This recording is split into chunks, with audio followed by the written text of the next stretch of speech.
yesterday? I didn't see anything on the website. No. I sent him a link. I know you got the phone number on there. I just, out of habit.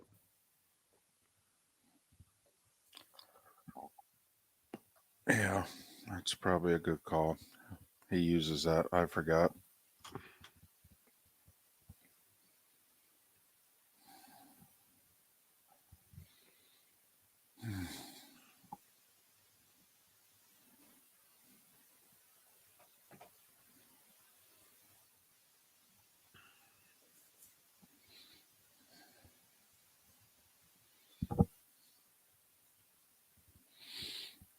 Hey, Ambien.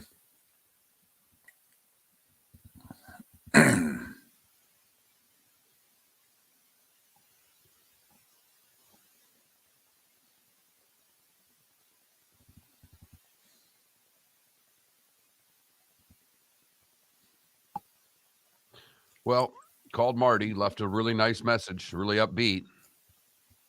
Really need to talk to you, man. Got a lot of questions about this remote. Can you please call me back?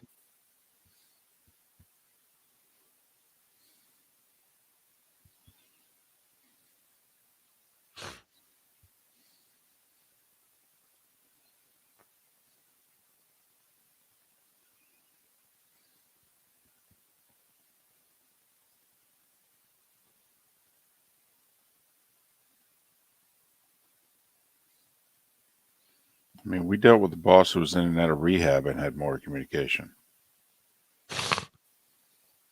Yep.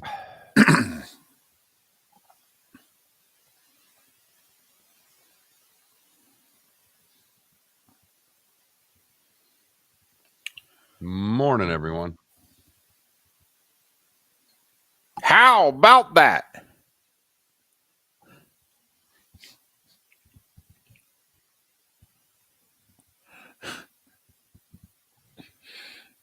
Sometimes you just have to amuse yourself, even if you're amusing no one else.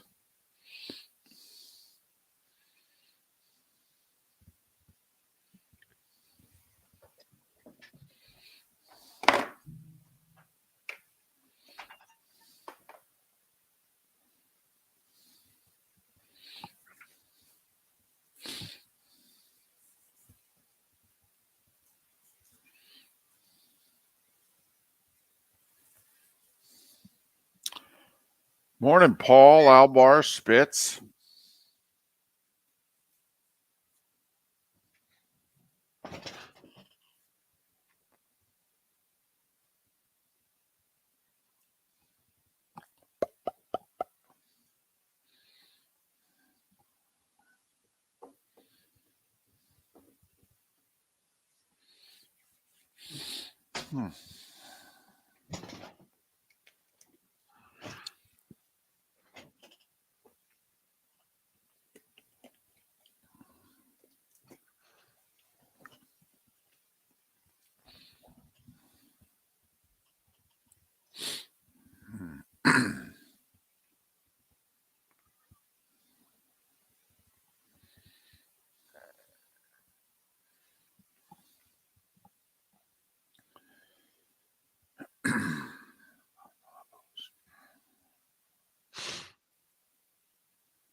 (18-4), Paul. 18-4. Just keep racking up those wins. Another road win, too. Here we go.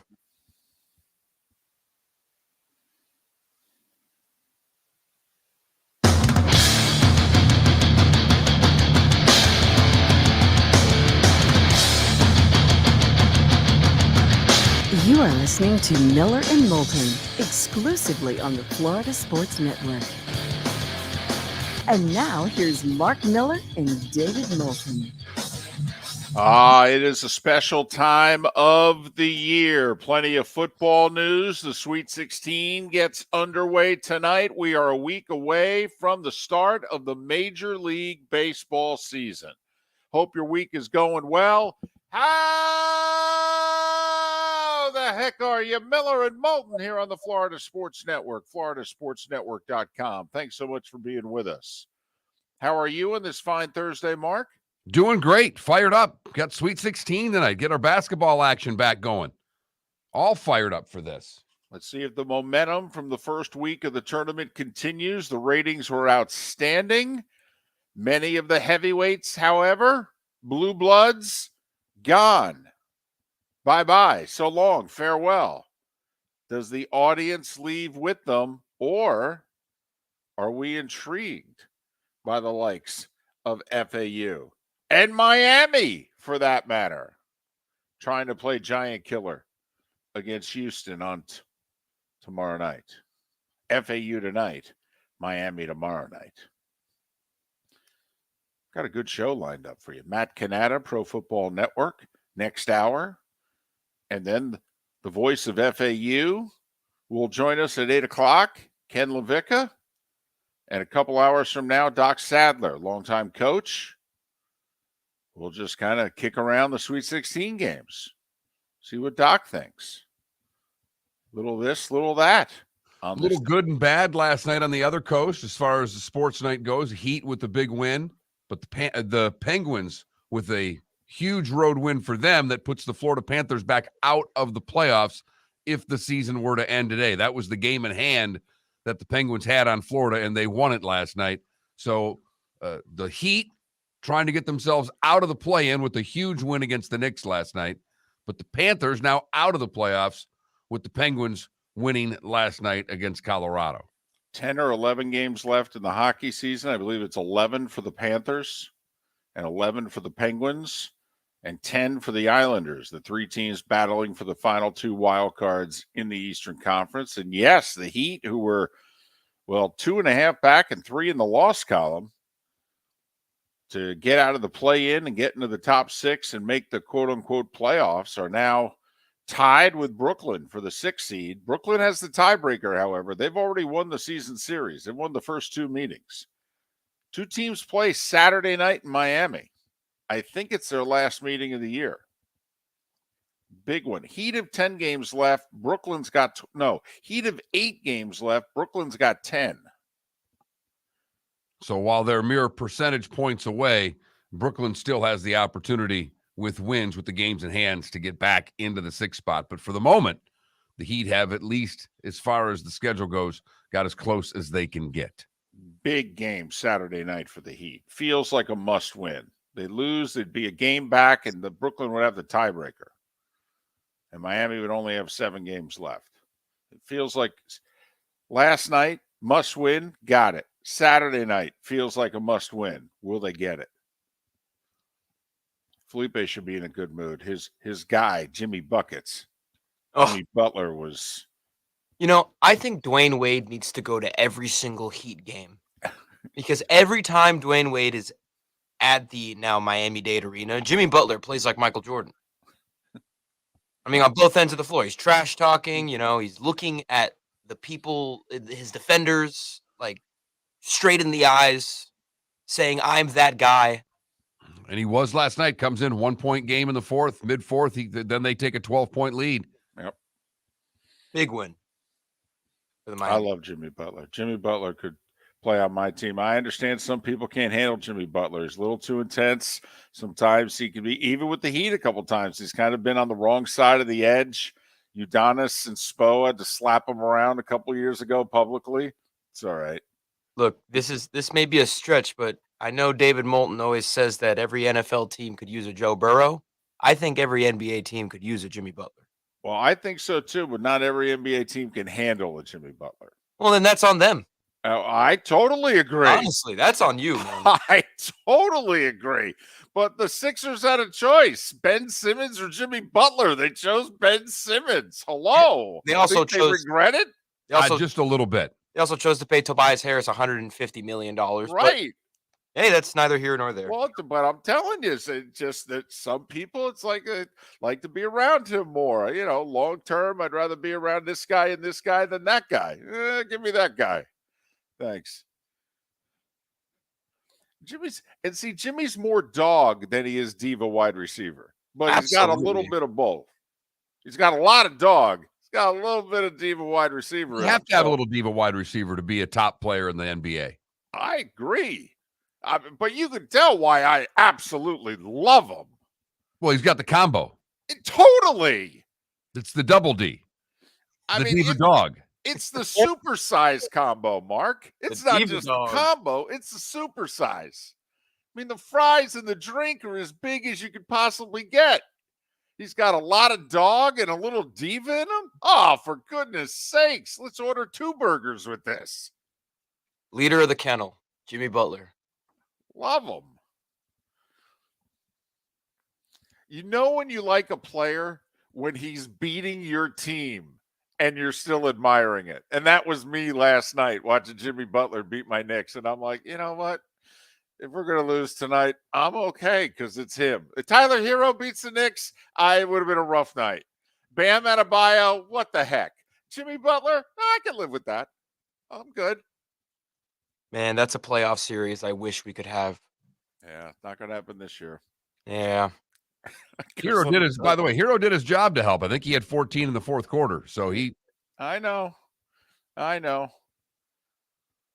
was locked into Heat Knicks last night. I was all fired up. They play good games. You got the whole New York, Miami thing going on in the stands. You know, Knicks fans show up. It honks the Heat fans off. Yeah, good. Let's have a little intensity for a Wednesday night in the NBA. Let's go. Nice of you guys to fit this in before the Sweet 16, too. Really appreciate it. In between the World Baseball Classic and the Sweet 16, this is good scheduling, guys. Way to go. Nice intensity. You're always talking about getting over the hump. That's what helped me get over the hump. Little Heat Knicks on a Wednesday night. Throw a hockey game with some meaning on it. And not only that, some real hockey announcers calling the game. Oh, my goodness. It was so nice. It's so nice. The TNT announcers actually call hockey for a living, unlike the ESPN announcers. Oh, it's fantastic. Just had to get that out of my system. You always do. It bothers me. It bothers me. It's nice that the 4-letter network is back paying attention to the sport. Now, if they could have hired some hockey people to call the hockey, that would have been very nice. Why when you've got Sean McDonough? I know.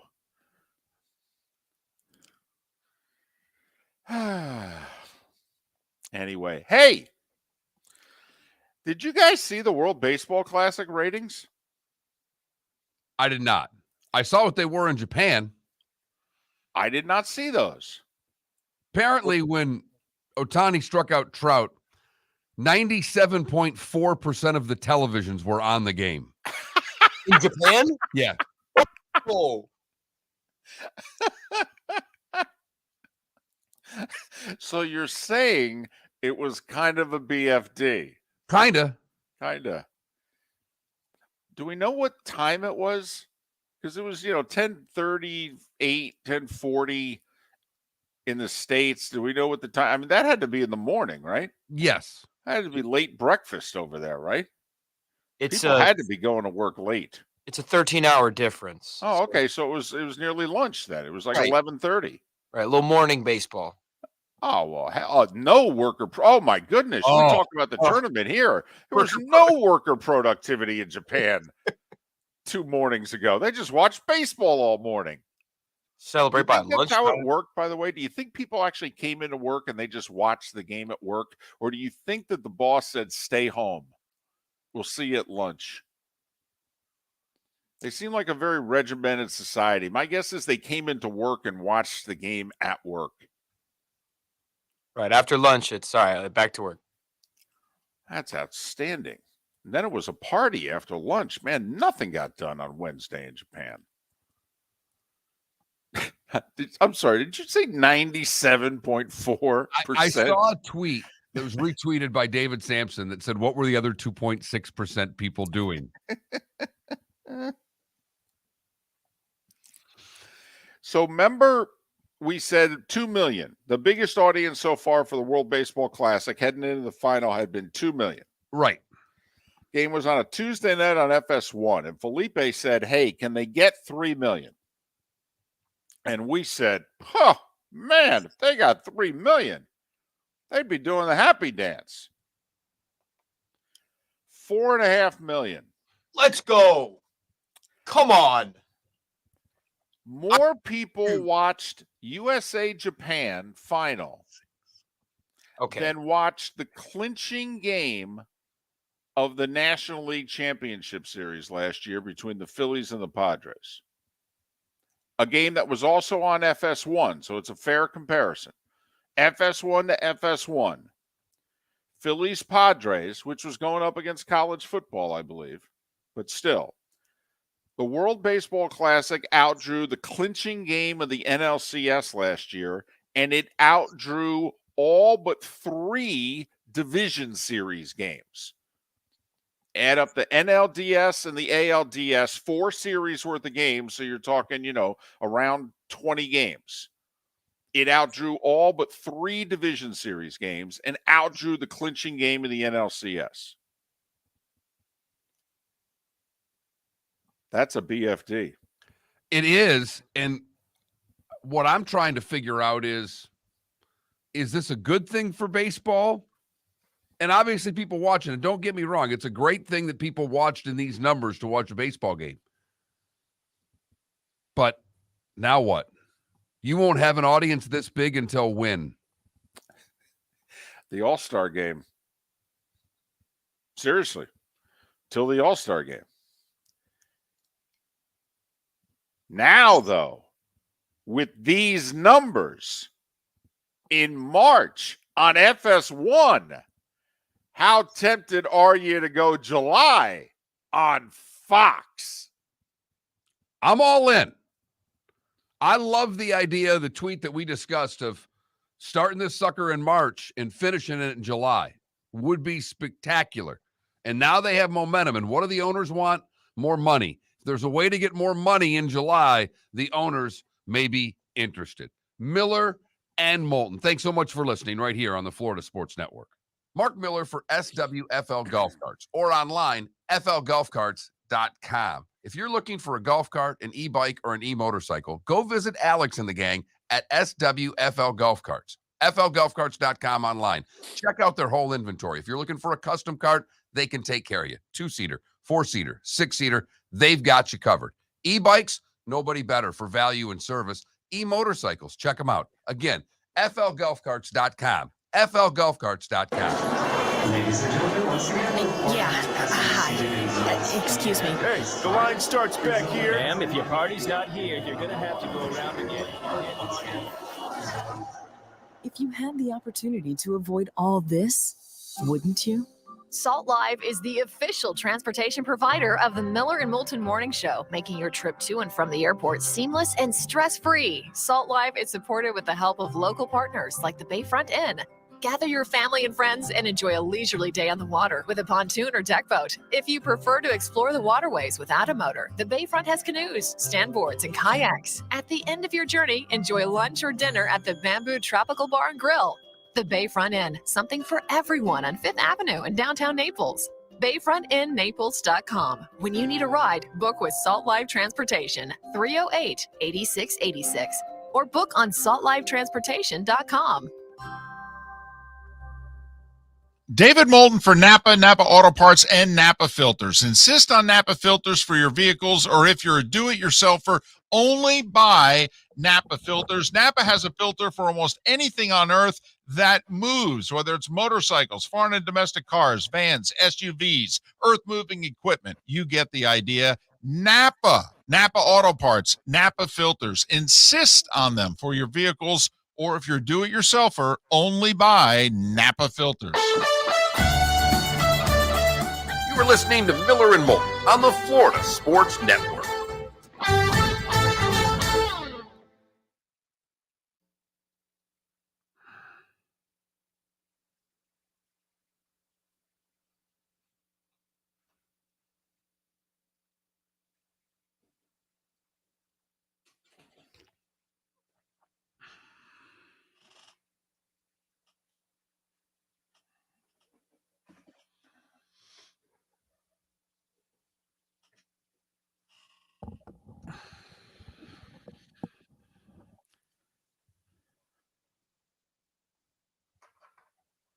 Between Paul and Spitz, are you guys talking about John Skipper? Skipper hasn't been with ESPN for 3 years.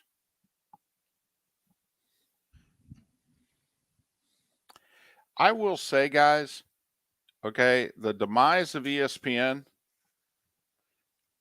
is greatly exaggerated. I think Clay Travis is very smart about a lot of things in sports and sports media, but him saying ESPN's the Titanic to me is laughable. ESPN's got 75 million cable subscribers at $8 a month. That's 600 million a month. That's 7 billion a year. Now let's talk ESPN Plus. They're doing like 8 to 9 billion a year. So they're doing 15 billion before they sell an ad. It's fair to say that ESPN generates damn close to $20 billion a year in revenue.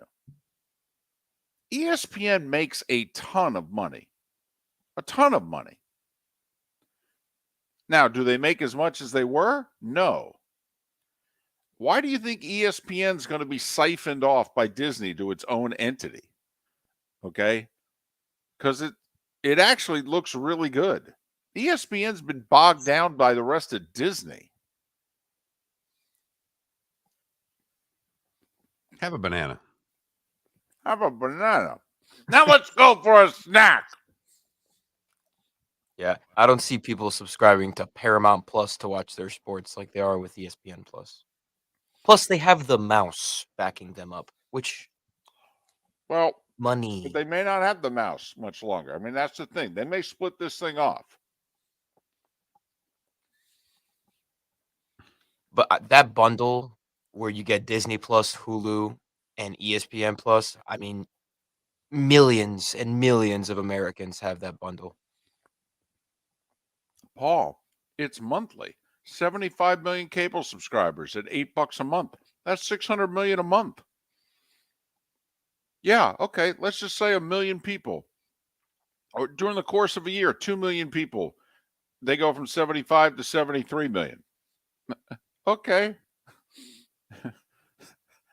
What they lose? 200 million? When you're making 6 billion, that's 3%.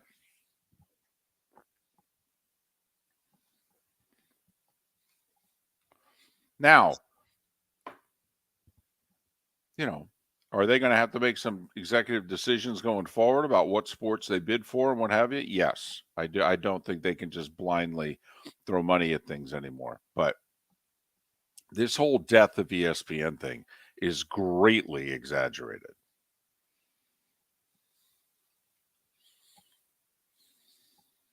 People are just hating. Well, yeah.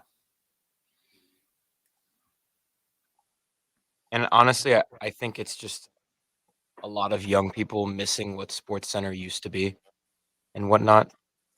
Because ESPN is different now. Well, there's a few things. A, it's different. B, the whole woke thing Right. that they've been brandished with. Okay, and deservedly so. That alienated a large group of people. It is funny, though. Because they still watch. Who hates woke the most? The Southeast. Yet who's the home of the Southeastern Conference? In a year, it's nothing but ESPN. So it's funny. All the people that hate them are going to be watching them. So there'll never be, you're saying, we're coming back now. Wait, it's fine. I'll talk about it later.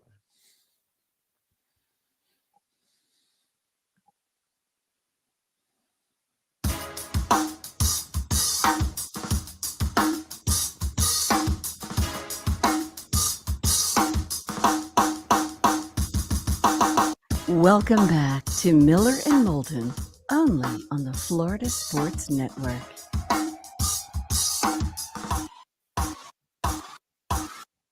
"21 minutes past the hour. Thanks so much for waking up with us, Miller and Moulton, the Florida Sports Network, floridasportsnetwork.com. Matt Cannata, ProFootballNetwork.com, will join us in a little over an hour. We'll talk plenty of hoops in our 8 o'clock hours. The Sweet 16 resumes today. We'll head to New York. Ken LaVicka, the voice of FAU. Owls in Tennessee, the nightcap in the East region from Madison Square Garden tonight. And Doc Sadler to talk about the rest of the Sweet 16. So we'll talk plenty of hoops in our 8 o'clock hour. Do want to get back to what we ended last segment about. Okay, the World Baseball Classic apparently hitting, pardon the expression, not just a home run, but I mean, I don't know. Would you consider $4.5 million on FS1 on a Tuesday night a grand slam? It's at least a 3-run shot. I mean, bases clearing double. I mean, at It's minimum. It's a big, big number. I'm pleasantly surprised. And once again, though, what does it show? Man, you put that U.S. and A on the front of a jersey, man, and we're in. We're in. I mean, this is like, fencing and what have you at the Olympics. I mean, we're in. It's like, I don't follow that. Yeah, Team USA is going for the gold medal. Really? What time? That was a 3-hour and 18-minute ball game, too. 5 runs scored, 4 of them on solo homers. I mean, it's not like there was a ton going on in the game. But you did have stars playing on both sides. Arguably the 2 biggest stars in the sport on opposite sides. And a movie ending. And obviously, you can't guarantee this going forward. I mean, it just, United States could have easily lost in the quarters to Venezuela. I mean, this could have been Japan against Venezuela, and 700,000 people would have watched. Maybe. Right. I mean, the hype train was going for this thing. Yes. We did large portions of our show on it. Not saying that we're driving the media, but it's what we chose. Other shows, that's what they chose. It was built up to be a big deal as well.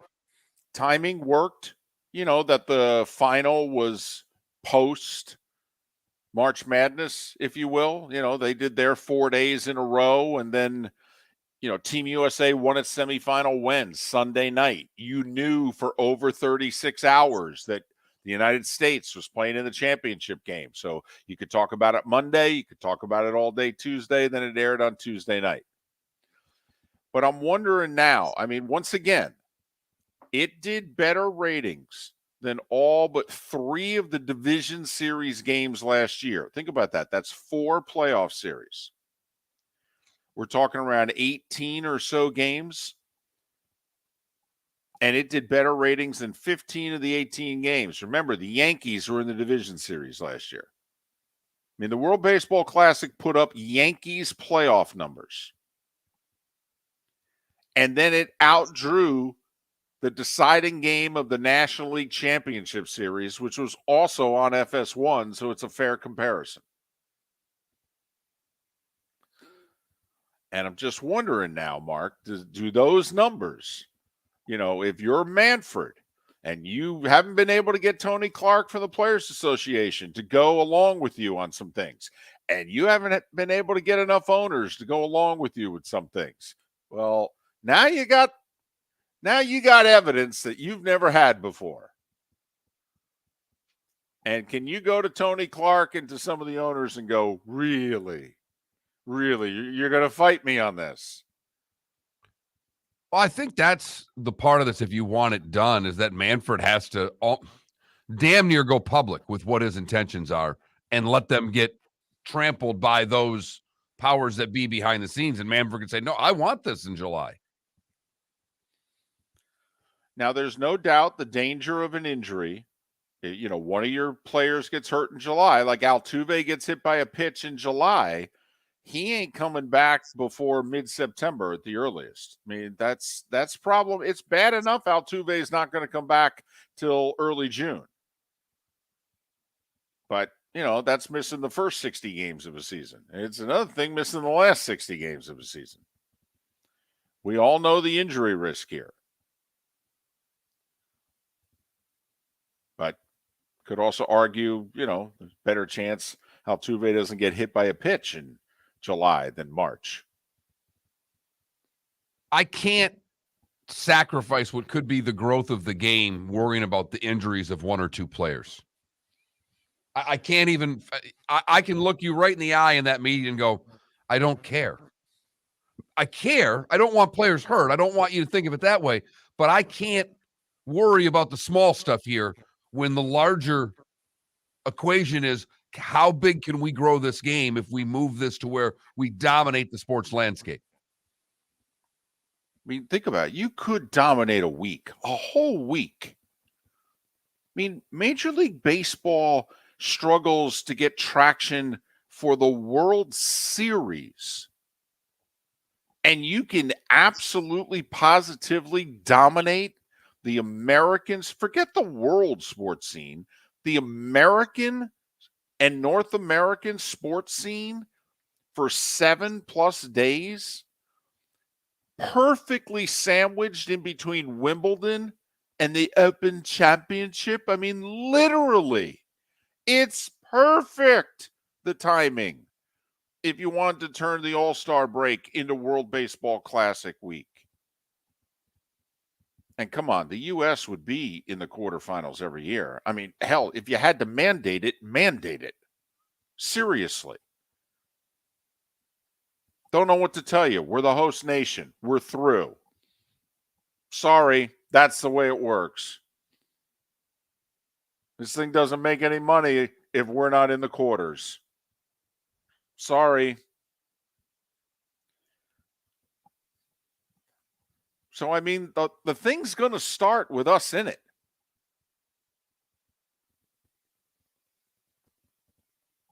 %100. Sending literally our best pitcher that we have. I mean, the best pitcher that the United States has would pitch the quarterfinal. Then our second best would pitch the semi, and our third best would pitch the final.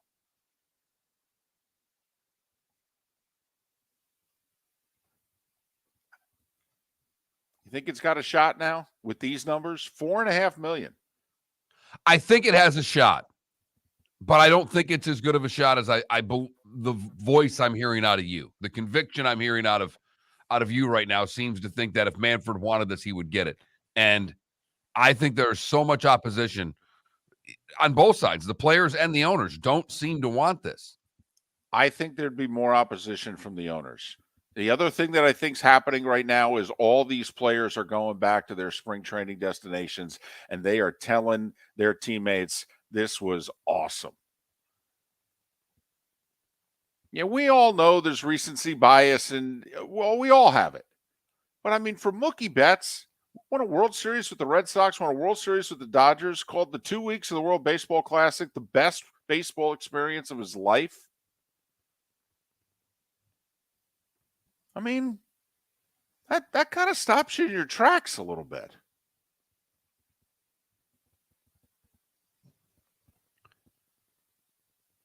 Would they have the same love in July in the middle of their season? That's the only thing from a player standpoint that they could devote themselves entirely to this. Whereas in the middle of the season, would they be able to turn off the baseball season and turn on the World Baseball Classic for a week? That's the only question I'd have for the players. And I think they could, but that's the only question I've got. And it's true. They wouldn't get, the elite players wouldn't get an all-star break. Right. In fact, if anything, they'd have to rev it up a little bit. But like you mentioned, Mark, I mean, for the good of the game, big picture, everybody's got to sacrifice a little bit, right? Starting five is next. David Moulton for Napa, Napa Auto Parts, and Napa Filters. Insist on Napa filters for your vehicles, or if you're a do-it-yourselfer, only buy Napa filters. Napa has a filter for almost anything on earth that moves, whether it's motorcycles, foreign and domestic cars, vans, SUVs, earth-moving equipment. You get the idea. Napa Auto Parts, Napa filters. Insist on them for your vehicles, or if you're do-it-yourselfer, only buy Napa filters. Mark Miller for SWFL Golf Carts, or online, flgolfcarts.com. If you're looking for a golf cart, an e-bike, or an e-motorcycle, go visit Alex and the gang at SWFL Golf Carts. FLGolfCarts.com online. Check out their whole inventory. If you're looking for a custom cart, they can take care of you. 2-seater, 4-seater, 6-seater, they've got you covered. E-bikes, nobody better for value and service. E-motorcycles, check them out. Again, FLGolfCarts.com. FLGolfCarts.com. Yeah, hi. Excuse me. Hey, the line starts back here. Ma'am, if your party's not here, you're gonna have to go around again. If you had the opportunity to avoid all this, wouldn't you? Salt Live is the official transportation provider of the Miller and Moulton Morning Show, making your trip to and from the airport seamless and stress-free. Salt Live is supported with the help of local partners like the Bayfront Inn. Gather your family and friends and enjoy a leisurely day on the water with a pontoon or deck boat. If you prefer to explore the waterways without a motor, the Bayfront has canoes, standboards, and kayaks. At the end of your journey, enjoy lunch or dinner at the Bamboo Tropical Bar and Grill. The Bayfront Inn, something for everyone on 5th Avenue in downtown Naples. BayfrontInNaples.com. When you need a ride, book with Salt Live Transportation, 308-8686. Or book on saltlivetransportation.com. Wow.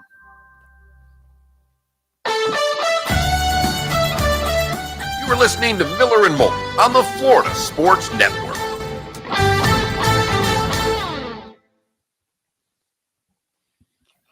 Rick, if I may ask, your brother lives in Japan. What's that all about? That's cool, but different.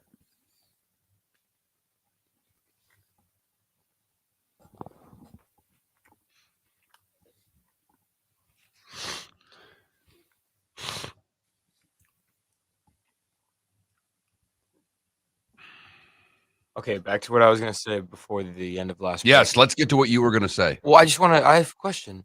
So the Iron Bowl is always on CBS. Are you telling me that it will always be on ESPN now? Yes. The SEC is on ESPN. Well, in a year. In a year. CBS has one more year of SEC football. And they've had SEC football for how long now?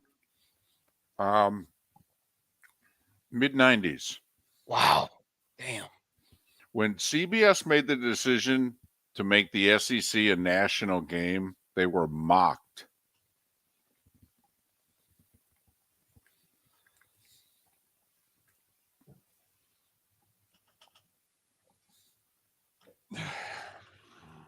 Felipe, it was before you were born, but all those Spurrier Gators teams and games and the Florida-Tennessee game all through the 90s, those games were, I think, starting with around 94, something like that, maybe 95. Those games were all on CBS. Yeah.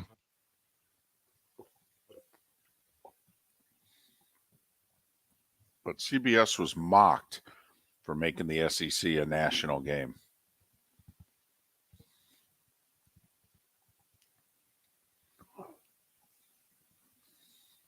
You see one of the, I guess, Panther scouts at CJ Stroud's pro day saying like, oh, you can use a court when you live in Charlotte. What? I guess they were like talking about like basketball courts or something like that. And he's like, oh, we can get you a court when you live in Charlotte. Oh, okay. I'm like, oh, okay. So I guess he's going to the Panthers.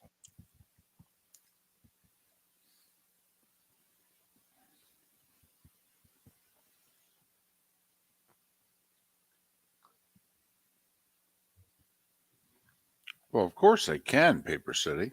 They're a 5-point dog for what it's worth.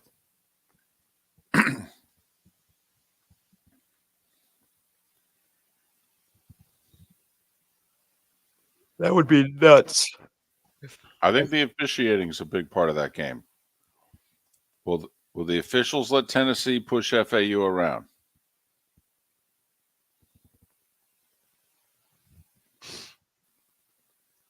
FAU in the Elite Eight, imagine.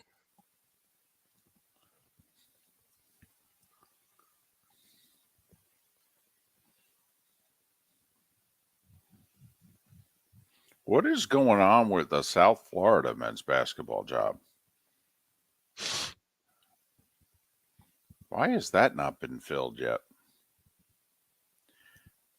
Makes you wonder whether or not they're going after somebody who's still playing, like Dusty May. Why would you make that move if you were him? I agree with you. I'd come back for a year, You're in the same conference now. but you're not on equal footing, though.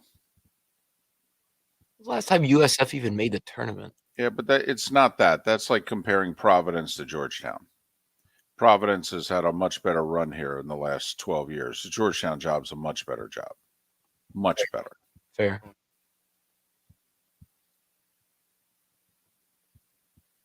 You know, in theory, he's maxed out at FAU. He'll never have another team like this.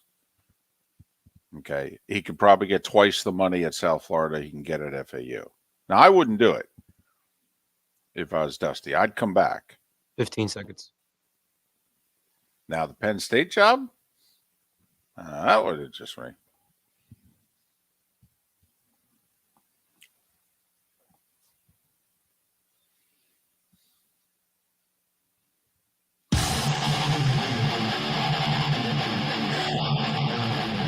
You're listening to Miller and Moulton, exclusively on the Florida Sports Network. 22 minutes before the hour. Matt Cannata of Pro Football Network will join us 1 hour from now. We'll talk plenty of hoops in our 8 o'clock hour as the Sweet 16 resumes tonight. You're lucky. Your team's playing an early game. Michigan State's the early game in the East region. I mean, heck, that sucker will be over by 9. I mean, this is just another night in the Big East for you. I know. And I should be really excited. The problem is, as you know, I have been roped into this whole no coaching thing. Oh, no. And it's spring break in which the practices were canceled for the whole week. No games, no practices. But the guy who's running our team, no. You know, it's really important, David, to keep the momentum in U8 softball. So we have a practice, an unscheduled practice today at 6 o'clock. Oh, come on. Do you have to go to all of these? Yes.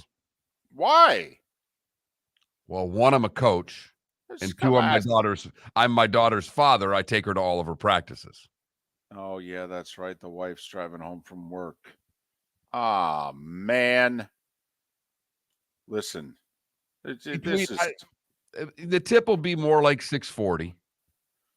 I understand, but you'll miss most of the first half.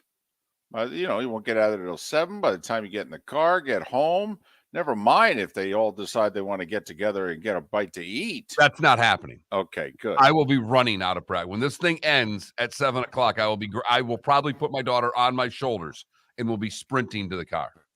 Here's the good thing. It's the first half of a game, K-State, Michigan State. You're going to miss like 27-25. That's about right.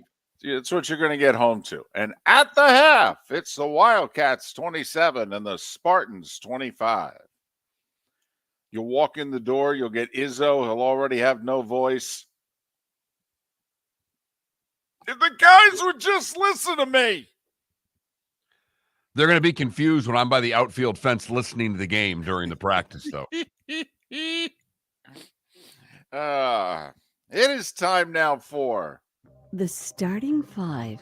5 stories you need to know. It's the Starting 5 on Miller and Moulton. Here's number 1. Listen, I'm not saying this is the most important thing that happened yesterday, but I'm just going to start with football.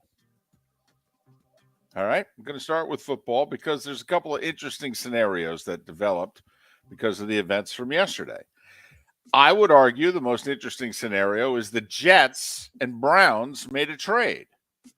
The Jets threw in a wide receiver that he wanted out, and they were tired of him, and Elijah Moore, which is funny because it was just a year ago in which he looked like he was a big part of their future. Anyway, he's a speedster, and Cleveland wanted a wide receiver who could stretch the field. And so Cleveland got a 3rd-round pick from the Jets, but gave the Jets their 2nd-round pick. So now, Mark, the Jets have the first round pick at 13, and they have back-to-back second round picks at 42 and 43. Why is that? And so maybe, just maybe, this will help move along a deal for a certain diva quarterback in Green Bay, perhaps.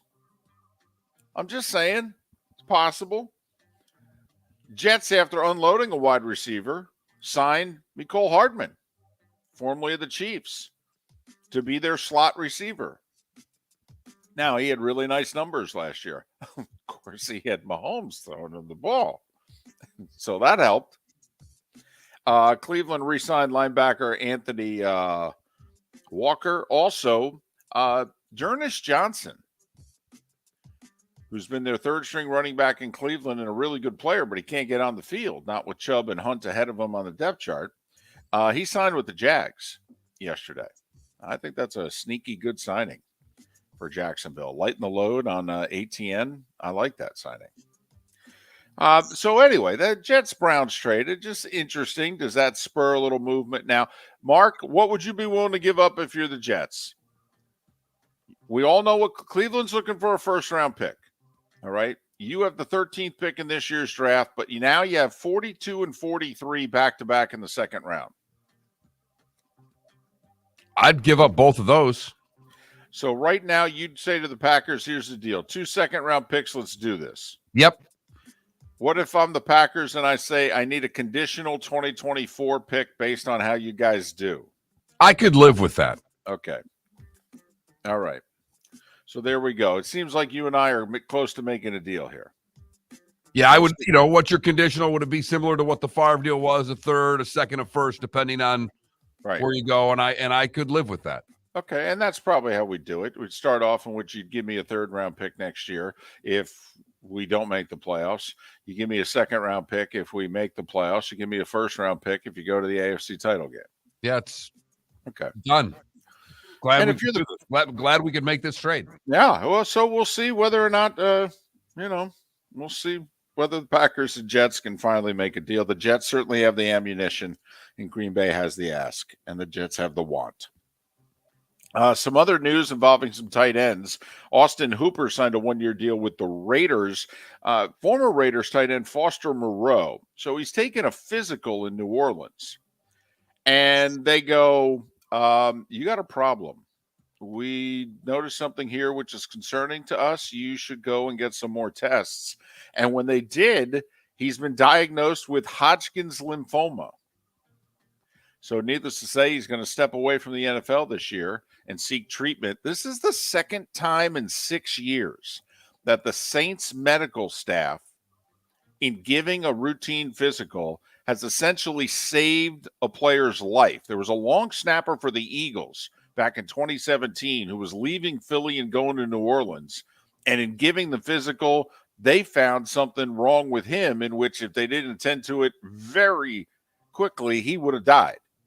He ended up retiring from the NFL, but he's healthy and having a productive life. And alive. Yes. So here's the deal. The people you want to hire, or if you're a free agent, the place where you want to entertain going to is New Orleans, just for the physical. Patriots re-signed cornerback Jalen Mills, a one-year deal. They had said they were going to cut him and save $5 million. Turns out that they basically negotiated a 2-year contract down to a 1-year contract. He'll make between $5 and $6 million this year for the Patriots. NBA last night, Jimmy Butler with 35. The Heat in the fourth quarter outplayed the Knicks, beat them 127-120. Heat are now tied with Brooklyn for the 6th seed. Brooklyn has the tiebreaker. Heat and Nets play Saturday night in Miami. Heat with 8 games left, Nets with 10. Heat are just 2 games behind the Knicks for the 5 seed, oh, by the way, and they play New York next week at the Garden. Ja Morant came back last night, played 24 minutes, scored 17 points off the bench. Memphis needed him and them to edge Houston by 5, 130-125. Post-game, he told everybody how he's been cured by counseling for a week. He's a better person now. It's all behind him. It's amazing how quickly Cures. When you're a special athlete, you can cure faster than the normal person. I don't think he said he's 100% well, but he said he's on the way. But we sense your sarcasm. We know the point you're trying to make there. It is true. It's amazing. Athletes, entertainers, all right, they're able to do this rehab thing, and So fast. it takes so much better than it does with the rest of society. It's remarkable. Karl Anthony Towns hadn't played since November 28th. He came back last night, hit the game-winning free throws in the final seconds. T-Wolves edged the Hawks 125-124. The Warriors won their second straight road game. If that's not messed up enough, the Mavericks are protesting the game. Golden State won 127-125. Did you hear about this, Mark? The Mavericks are protesting the game? Yes. Or Mark Cuban is protesting the game? Well, he owns the He Mavericks. owns the Mavericks. He's a bit of a crybaby. Well, he owns the Mavericks, and he says we are going to protest the game. It's something you don't hear of very often in a sport that's not Major League Baseball. So apparently late third quarter, they're coming out of a TV timeout. And Golden State thinks that it's their ball, and Dallas thinks it's their ball. And the officials are split. One guy's lined up as if Golden State's going to inbound, and the other guy's down by where Dallas, in theory, would inbound, by their bench. And apparently, the guy by the Golden State bench, he had the whistle, he had the ball, he blew it. The Mavericks were down at the other end of the court looking around going, what's going on? And so he blew, play to resume, and the Mavericks were at the wrong end of the court. Warriors inbounded it, guy dunked the ball. Mavericks were like, what the heck? Jason Kidd said this easily could have been stopped, but the referees don't talk to you anymore, which was also mentioned post-game in the Phoenix Lakers game by all the Suns players who are like, the officials, you can't even talk to them anymore. They won't talk to you about anything. You ask nothing. So 127-125 is the final. Golden State got to give 2 points. Mark Cuban's like, I'm protesting the game. We all know nothing's going to come of it, but it actually, if you see the replay, I mean, it looks like they got an argument. Right. Now, Kerr thought they had the ball because he said he was drawing a play up for the inbounds pass, but Dallas thought both teams thought they had the ball. There's just no two ways about it. Right. Lakers beat the Suns by 11. Mark, free throws may have been a factor. The Lakers shot 46 of them, Phoenix 20. Guess who was reffing that game? Scott Foster. Mm-hmm. Scott Foster. Yeah. The Lakers with the winner tied with the Mavericks for 9th. That's right. Dallas and the Lakers would play one another in a play-in. Loser would go home. Golden State with back-to-back road wins. They're now 6th in the West. Denver, Milwaukee, Philly, Indiana, Portland were also winners last night. NIT, UAB on the road beat Vandy. Utah Valley at home beat Cincinnati. The semis and finals are in Vegas. Sweet 16 resumes tonight. East and West regions. The East at Madison Square Garden. K-State getting a 1.5 against Michigan State.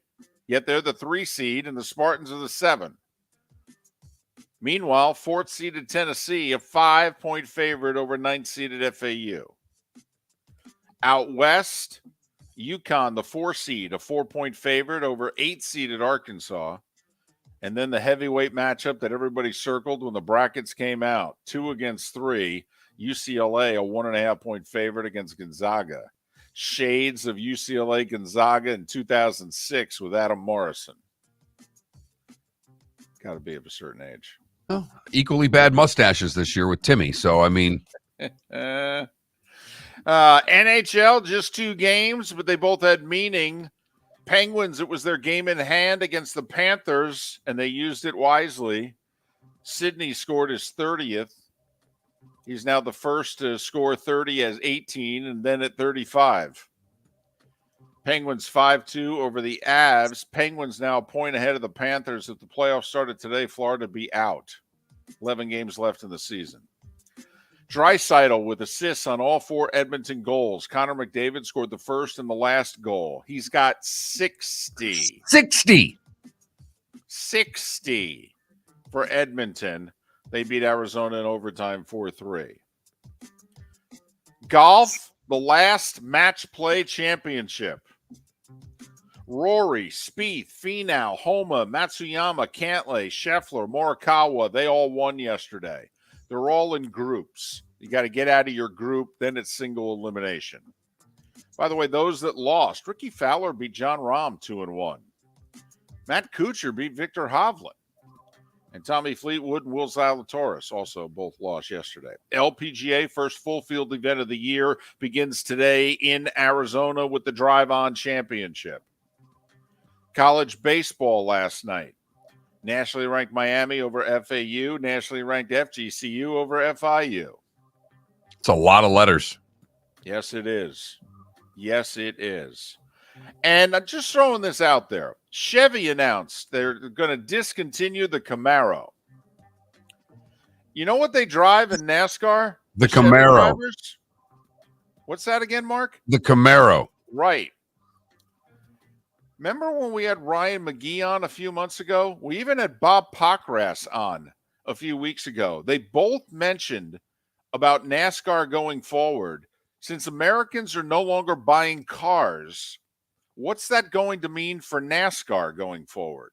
Will these car manufacturers continue to pump all this money into NASCAR if people are not buying cars? And that, at 7 minutes before the hour, was the starting 5. We are Miller and Moulton. The text line is open at 21,000. Matt Cannata will join us in 40 minutes' time. Ken LaVicka will join us at the top of the 8 o'clock hour, and Doc Sadler also to talk college hoop in the 8 o'clock hour right here on the Florida Sports Network. Mark Miller for SWFL Golf Carts or online, flgolfcarts.com. If you're looking for a golf cart, an e-bike, or an e-motorcycle, go visit Alex and the gang at SWFL Golf Carts. flgolfcarts.com online. Check.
Truck Series has always been fun to watch, Adam.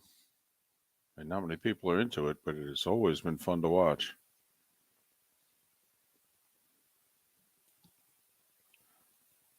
Wow. The Gator Nationals. That was in Gainesville, right? Not Ocala, right? That was Gainesville.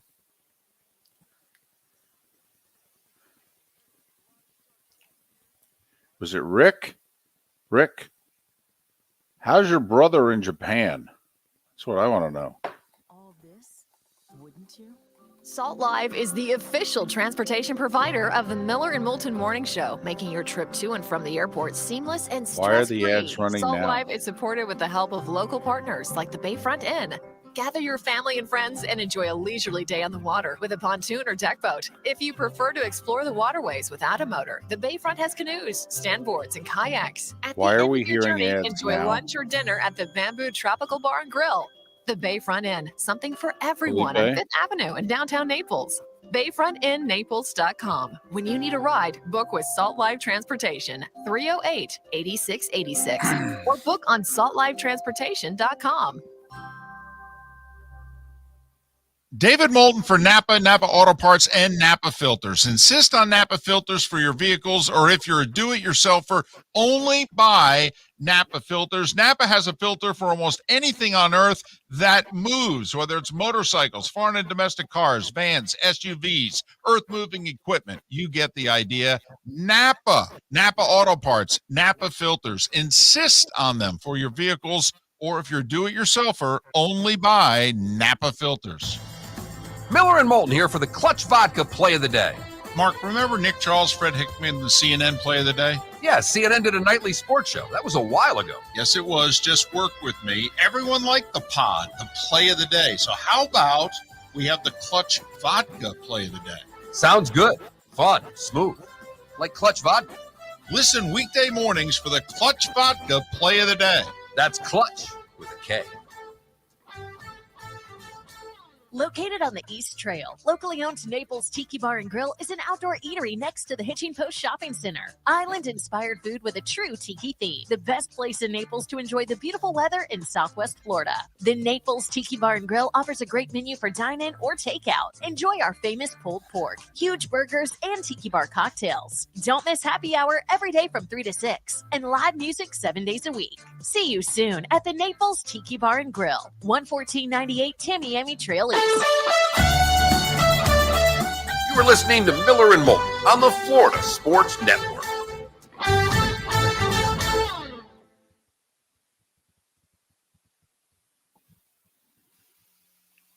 Yeah, the computer crashed right in the middle of the first break.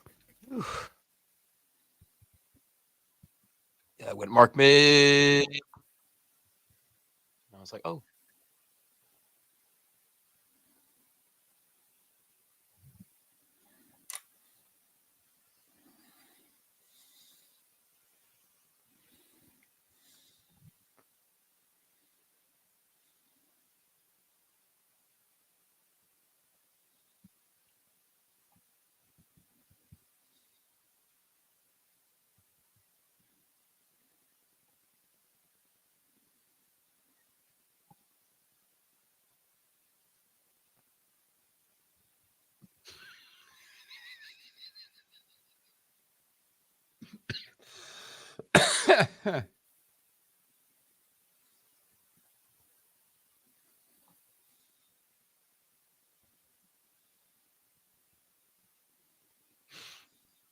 "15 seconds."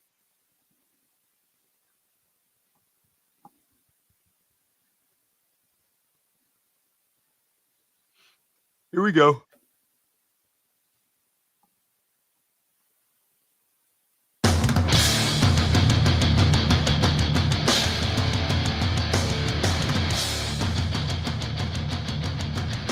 You are listening to Miller and Moulton, exclusively on the Florida Sports Network.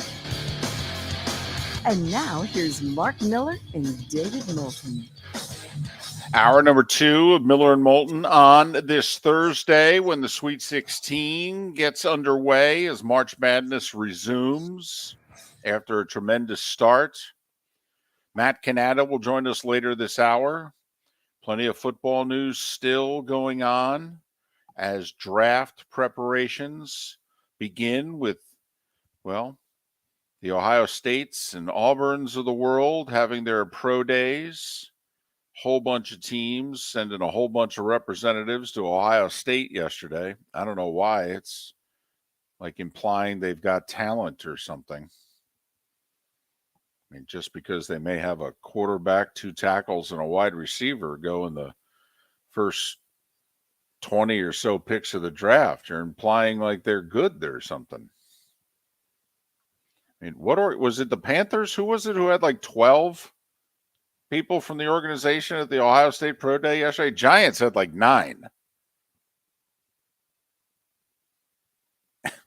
Which is funny because they're drafting like 25th. I'm like, guys, I don't know if any of the first rounders are even going to be on the board when you guys are drafting. Got to make that impression you're willing to trade, move, do anything you can do to get a player, David. You know this. I guess. Not to mention, there'll be more than 3 guys from Ohio State drafted. Well, I'm just talking about the first round. I know.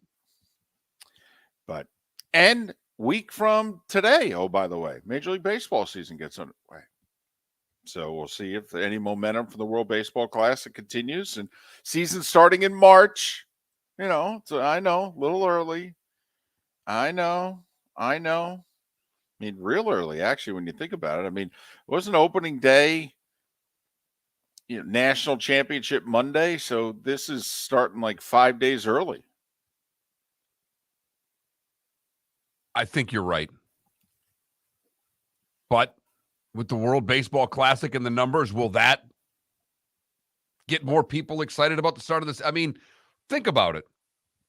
We have the most major change in baseball that we've had in how long? I mean, we've not made a rules change like this maybe ever in the sport. Mark, I could argue bringing a clock into the sport of baseball is actually the most dramatic rule change the sport's ever made. I think it's more dramatic than the DH. I think it's more dramatic than adding the wild card. So we're adding a clock. We're taking away the shift, and we've just come off of this great exhibition in which 4.5 million people watched Japan and USA play a baseball game. I'm stunned by that number. I thought if it got 3 million, that would be monstrous. Especially since the highest rated game of the tournament before the final was just under 2 million. Think about it. They need a 50% bump just to get to 3. Hell, they more than doubled the biggest audience that they had. And by the way, the biggest audience that they had was a game that was on Fox. This game was on Tuesday night on FS1. So you could argue baseball has more momentum heading into the season than it's had in a generation.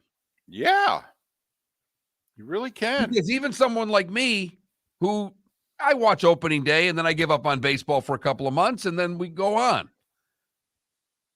But with the clock, I've been excited to watch. I watched spring training baseball just to see the pace of the game. I hadn't done that in forever. So baseball's got a real opportunity here. And now, I don't know how anybody's going to watch any of the games because all the Bally's networks. Could be problematic. Yes. I hope you have Apple TV Plus. Well, the streaming will be free, but not quite sure where it is you're going to be able to find it. But it'll be out there, and you just have to look for it. Or, Mark, it could be a case of in which you turn on your Bally station and it's there opening day. And then day 2, it may not be there. I mean, that's the other thing. All of a sudden you turn it on the first week of April and it's not there. What I'm stoked to see is, from a nationally broadcasted standpoint, how the game will look like with the pitch clock now. Because I've already seen, like, Nesson has it's like a shot clock in their score bug. It's amazing. I've also seen it where it's kind of superimposed, where it looks like it's low level on the field. Well, they've done that with the shot clock now, where they put it basically in between the free throw line and the top, or somewhere in the paint. When it gets to 10 seconds, they'll put it in the free throw half circle. Right. It's so bad. Why wouldn't you put the pitch clock on the mound? Ooh, I like it. The back of the mound there. Yes. When it gets to 10 seconds, maybe. Yeah. I will say there was a broadcast I was watching a couple of weeks ago, and they had it prominently displayed. And I found myself watching the clock a lot. Like, not just glancing at it the way you glance at it during the NFL play clock when they get under 5 seconds, or a basketball shot clock. And it's like, oh, okay, 4 seconds. They better shoot it here. I found myself like staring at the clock, kind of like, okay, is the batter ready to go at 8? Uh-oh, pitcher, 5 seconds, 4 seconds. Better start that windup. So the clock had me. They might as well have just changed that into a rotating sponsor. I would have bought whatever it was they were putting on the screen, because I was all in on the clock. I want to see what fan base goes all college basketball and starts chanting the wrong numbers. They all do it, but I follow Michigan State, but Sparty would, when Sparty's running low on the shot clock, the fans will help them. 4, 3, 2, 1, let them know that it's going down. When the opposition has the ball and it's at 8, they start going 4, 3, trying to. So I'm waiting to see if there's a crowd that's going to try to mess with the other pitcher. That's good. I haven't even thought about that one. That's good. Oh, I guarantee you that'll happen. I could see it in Philadelphia for sure. You could see the Yankees doing it. Yeah, I could definitely see the bleacher bums in the Bronx doing it. Right. Absolutely. 100%. But it's not hard for the pitcher. There's 3 clocks in the pitcher's view. I got you. But still, it could work. Hey, listen, we have delay of games all the time in football. All right. Those clocks are not hard to find if you're a quarterback. They're right in front of you. Usually, yes. So I'll be obsessed with the clock a week from today. I know that's not great television, but I'm just saying, for the first week or so, I'll be obsessed with the clock. And I think the players will be obsessed with it too for the first week, and then we'll see how they adjust, or if they seemingly, if spring training did enough to help them become adjusted for the regular season. And also, I think we're all curious as to just how strictly is it going to be enforced. Like, Mark, how they give you a half a second to a second with the delay of game? 0 doesn't always mean 0, and then I got to look and right. If it hits 0, and then I look at the quarterback, and so you're wondering, will they be sticklers? Is 0-0 or is 0-1?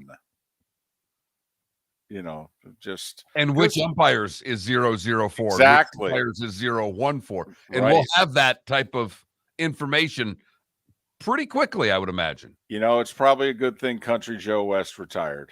All right. Country Joe West and a clock would not have been a good combination. I could have seen Country Joe West like calling balls or strikes with 2 seconds still on the clock, and the pitcher arguing, and Joe West going, I was staring right at you. You weren't going to go. I've been watching you for 8 years. You weren't ready. Well, and that's the other side of this. We all wonder about how the pitchers and the batters are going to handle it. How are the umpires going to handle it? Oh, yeah. They love this. That's just another thing they have to enforce. Boy, do they love this. And by love it, I mean they hate it. Hate it. Wait till the computers start calling balls and strikes for them, and they just have to wait for the beep. Well, then their job will be sponsored by Lazy Boy, because they'll be out there in recliners. They're a few years away from that. I'm seeing some Max Scherzer hissy fits in the future about this as well. Oh, there's no doubt. The veteran pitchers, I think, are going to be the ones greatly affected. Oh, yeah. Mets have a pitcher named Carlos Carrasco. He's 36 years old. He is slow. He's that golfer in which you're like, oh, man, could we put him on the clock on the first tee? Because this is not going to get better. Yeah. Carrasco's already had like 4 balls called on him. He's pitched like 3 times. Yeah, the veteran pitchers are the ones that you hear complaining. The young guys dealt with this in the minors the last 2-3 years. They're ready to go. They're like, don't know what to tell you. Get the ball, get ready. Fastball, curveball, changeup, guys. I mean, it's not that complicated. Let's go. And you're telling them to me in my ear. I don't even have to wait for a signal now. Right. You're telling me exactly where to pitch it and what to pitch. I mean, my changeup's not any good, so I'm basically down to 2. I mean, going to throw the fastball 2/3 of the time. I mean, this shouldn't be that complicated. You need a couple seconds to adjust yourself back there. That's fine, but let's go.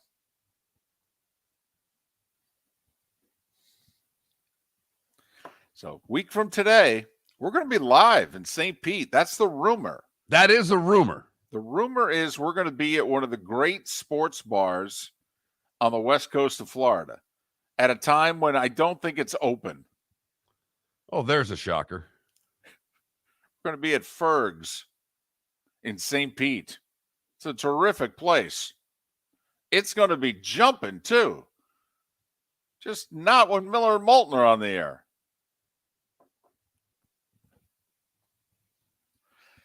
You and I always love doing a show for the bar staff while they're getting ready for their shift. They're very popular. Well, the only people that are there that early are either cleaning or prepping to cook. Exactly. And there's one manager that's going to have to come in and open the place who's going to despise us. Completely. Yeah. Whose idea was this? Who are you guys again? Right. What channel is this? Right. Are you serious? Why did we agree to this? All questions that are out there, David. Yes, legitimate questions. Answers, not so much. But a week from today, be getting ready. Rays opening day against the Tigers. Marlins are home a week from today against the Mets.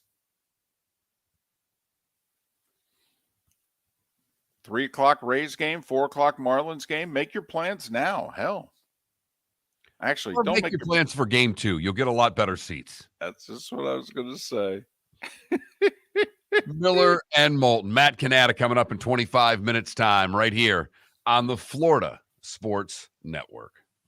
David Moulton for Napa Auto Parts, and Napa Filters. Insist on Napa filters for your vehicles, or if you're a do-it-yourselfer, only buy Napa filters. Napa has a filter for almost anything on earth that moves, whether it's motorcycles, foreign and domestic cars, vans, SUVs, earth-moving equipment. You get the idea. Napa Auto Parts, Napa filters. Insist on them for your vehicles, or if you're a do-it-yourselfer, only buy Napa filters. Miller and Moulton here for the Clutch Vodka Play of the Day. Mark, remember Nick Charles, Fred Hickman, the CNN Play of the Day? Yeah, CNN did a nightly sports show. That was a while ago. Yes, it was. Just work with me. Everyone liked the pod, the Play of the Day. So how about we have the Clutch Vodka Play of the Day? Sounds good. Fun. Smooth. Like Clutch Vodka. Listen weekday mornings for the Clutch Vodka Play of the Day. That's Clutch with a K. Located on the East Trail, locally owned Naples Tiki Bar and Grill is an outdoor eatery next to the Hitching Post Shopping Center. Island-inspired food with a true tiki theme. The best place in Naples to enjoy the beautiful weather in Southwest Florida. The Naples Tiki Bar and Grill offers a great menu for dine-in or takeout. Enjoy our famous pulled pork, huge burgers, and tiki bar cocktails. Don't miss happy hour every day from 3 to 6 and live music 7 days a week. See you soon at the Naples Tiki Bar and Grill, 11498 Tamiami Trail East. Mark Miller for SWFL Golf Carts, or online, flgolfcarts.com. If you're looking for a golf cart, an e-bike, or an e-motorcycle, go visit Alex and the gang at SWFL Golf Carts, flgolfcarts.com online. Check out their whole inventory. If you're looking for a custom cart, they can take care of you. 2-seater, 4-seater, 6-seater, they've got you covered. E-bikes, nobody better for value and service. E-motorcycles, check them out. Again, flgolfcarts.com. flgolfcarts.com. You were listening to Miller and Moulton on the Florida Sports Network.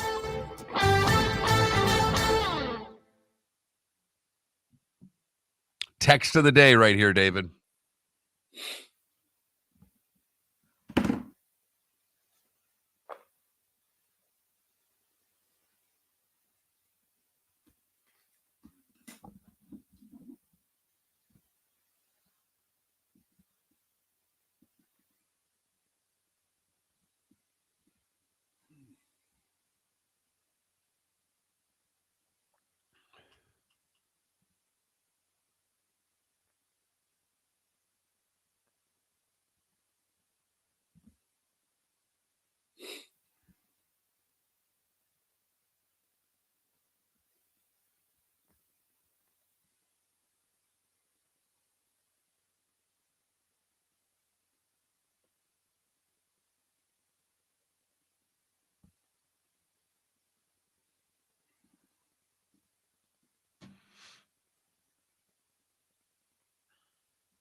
You want the stat of the day? Stat of the day, bump.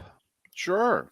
Should we lead it into the Clutch Vodka play of the day? Play of the day? We can, but total attendance for 15 World Baseball Classic games in Miami, 475,269. Marlins home attendance in 2022, 907,487. 15 games did over half of the Marlins' entire attendance for 2022. God almighty. The Marlins didn't even draw 1 million people? No. And I double-checked. Someone sent that text. I double-checked the numbers. They are correct. God, that's 11,000 a game. 11,000 a game.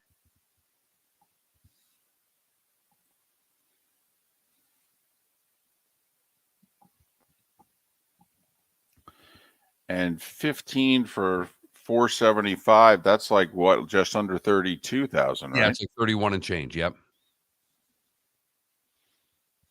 If they don't do at least 1 million this year, I mean, Well, they're not going to be good.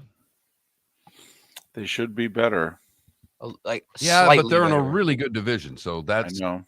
Like 5 wins better, maybe. I don't know. I don't have the whole league up, Jake. I just have the Marlins. I can look it up, Jake. 1 sec.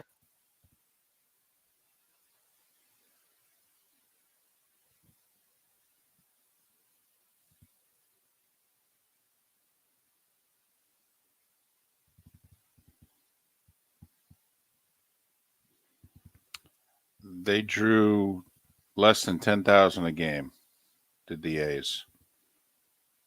9,973 a game, so they basically drew 800,000.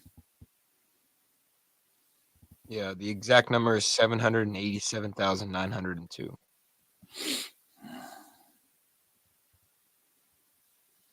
But if you know the backstory with them, you understand why.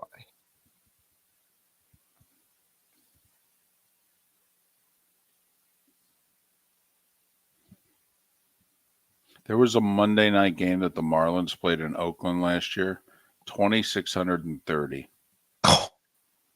Well, that's a whole game that we played last season. All right, what did the A's draw?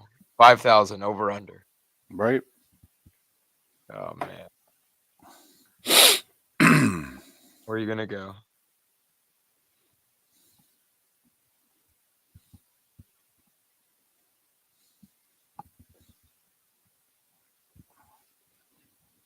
Here we go.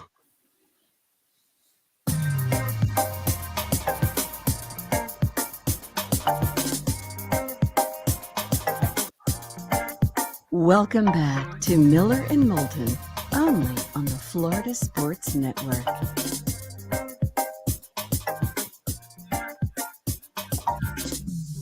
"21 minutes past the hour. Miller and Moulton, the Florida Sports Network, floridasportsnetwork.com. Matt Cannata, profootballnetwork.com will join us coming up in a little more than 15 minutes time. We'll talk plenty of hoops in our 8 o'clock hour. After all, the Sweet 16 begins tonight. Ken LaVicka is the play-by-play voice of FAU. They've got Tennessee in the nightcap at Madison Square Garden. Tip around 9:15. How about that? When Ken LaVicka started the season this year, probably knew that they were going to be a decent team, probably excited about the chances of what FAU had, but I doubt he thought he was doing a Sweet 16 game in the Garden. Yeah, I doubt that. Hoping for a tournament appearance. Right. Maybe a win. Yeah, that'd be great. That'd be awesome. But, in the 8-9 game and then not having to play the 1 in the second round, that's a good draw. I mean, you're the only 8-9 that's ever not, only the second one that's ever not had to play the 1 in the second round. I just, as two guys who were minor league play-by-play guys, Mm-hmm. and FAU is in the minor league of the colleges, if you will. Sure. To have that gig, you're not expecting to do Final Fours when you're the FAU play-by-play guy. Right. I think, for lack of a better term, it's really flipping cool. Yeah. that he's doing a game at Madison Square Garden. Agreed. That's all. Agreed. And not only that, you're on somebody else's dime for the next couple days, probably staying in a New York City hotel. All right, getting some good eats. Well, I mean, he's still an FAU play-by-play guy. He's doing slices of pizza. That's okay. It's better pizza than what he's been having. That's true. Maybe he and Izzo can go grab a slice together sometime today. There are a lot of places in the city that don't do slices. You got to buy a pie. Okay, they won't do slices. A lot of places in the city won't do slices. I mean, those that that think that their pizza's above average. Put it that way, good to very good. They won't necessarily do slices. No. You come in here, you order pie. We don't do. My favorite was John's. Okay, they had multiple locations in the city. My favorite one was an old church that they were in. It was like 7th and 41st. Okay, it was always right around the Broadway plays that my mom and I were going to. Okay, and we would stop at John's, and you walked right into the church, and you walked in, and there was a big sign: "We don't do slices." Okay, all right. It makes sense, though. Sure. Because you are sacrificing your pie to give someone a slice. Right. Then it's got to sit there. Now, it's a big decision, though, if it's just two of you. One, you both have to want pizza. Always can have pizza. Well, I agree. But, if by chance you were going to order an Italian dish and you were thinking, maybe one slice of pizza, well, you need others then to eat up the pie. Like you and I would be fine. We'd walk in, we'd crush it. Absolutely, and might still get the Italian dinner too. Exactly. Pizza might just be an appetizer. Right. No doubt about it. No. We'd like more than the pie, actually. We'd like an appetizer, if you don't mind. Can we have some calamari? Pie? We'll figure out what we want later. Can we have some calamari and a pepperoni? Thank you. Really appreciate it. I'm just saying, that's all. If he's done it right and he's got, a company, an FAU credit card, perhaps, maybe he puts on 2-3 pounds. And if they win, well, then all bets are off, baby. A Friday night in the city with nothing to do. Oh, man. Either way, I hope he's geared up for a go night tonight. I mean, he's going to be getting finished with that game just when the city's getting ready to cook. No doubt about it. He'll pack up his equipment. He'll walk out. All right. Walk out of the garden. It'll be like midnight. Just raring to go. The city will have just woken up from a nap. It'll be like, okay, we're ready to go. I got a stat for you here, David. We got a text. 21,000 is the text line, 21000. If you've never texted the show before, FSN radio is your keyword. You need to do that once. Once you've done that, you can text as much or as little as you would like.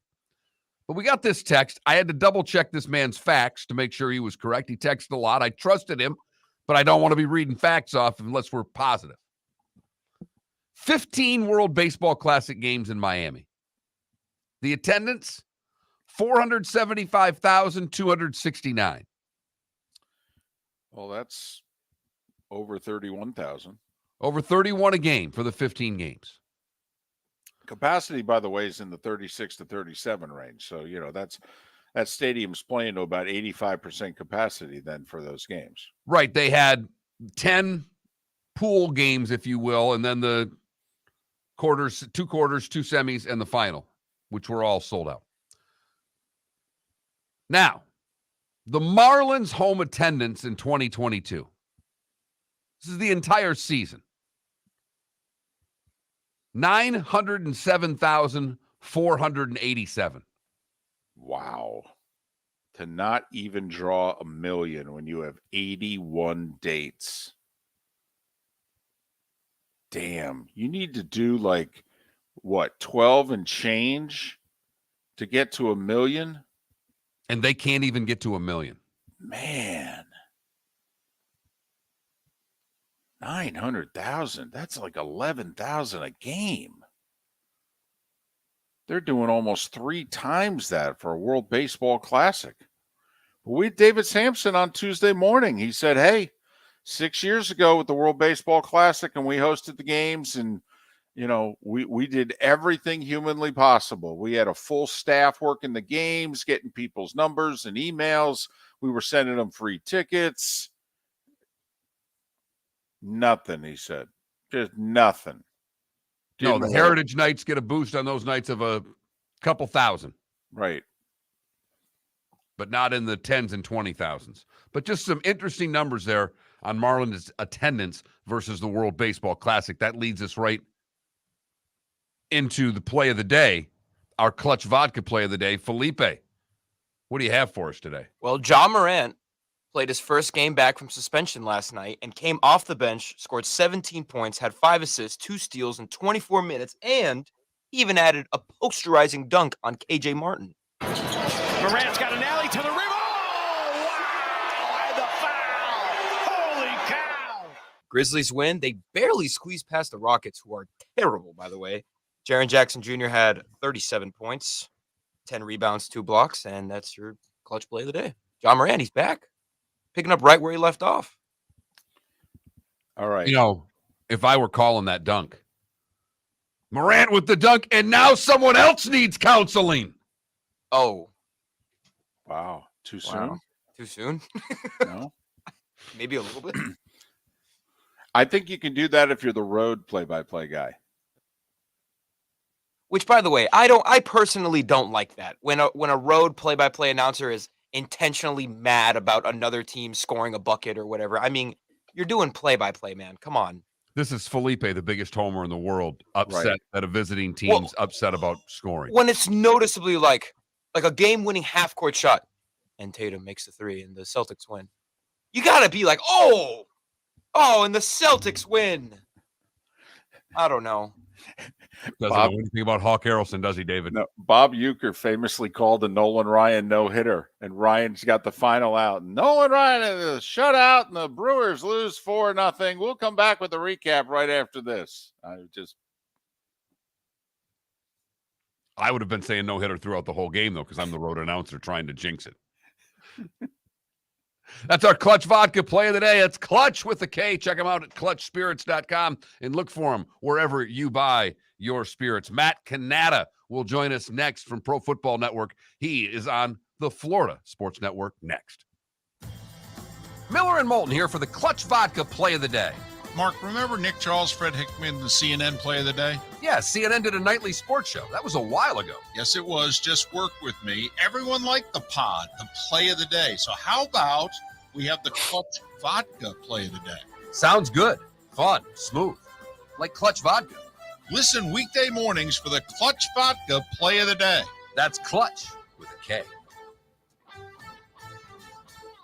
David Moulton for Napa, Napa Auto Parts, and Napa Filters. Insist on Napa filters for your vehicles, or if you're a do-it-yourselfer, only buy Napa filters. Napa has a filter for almost anything on earth that moves, whether it's motorcycles, foreign and domestic cars, vans, SUVs, earth-moving equipment. You get the idea. Napa Auto Parts, Napa filters. Insist on them for your vehicles, or if you're do-it-yourselfer, only buy Napa filters. Located on the East Trail, locally owned Naples Tiki Bar and Grill is an outdoor eatery next to the Hitching Post Shopping Center. Island-inspired food with a true tiki theme. The best place in Naples to enjoy the beautiful weather in Southwest Florida. The Naples Tiki Bar and Grill offers a great menu for dine-in or takeout. Enjoy our famous pulled pork, huge burgers, and tiki bar cocktails. Don't miss happy hour every day from 3 to 6, and live music 7 days a week. See you soon at the Naples Tiki Bar and Grill, 11498 Tamiami Trail East. Mark Miller for SWFL Golf Carts, or online,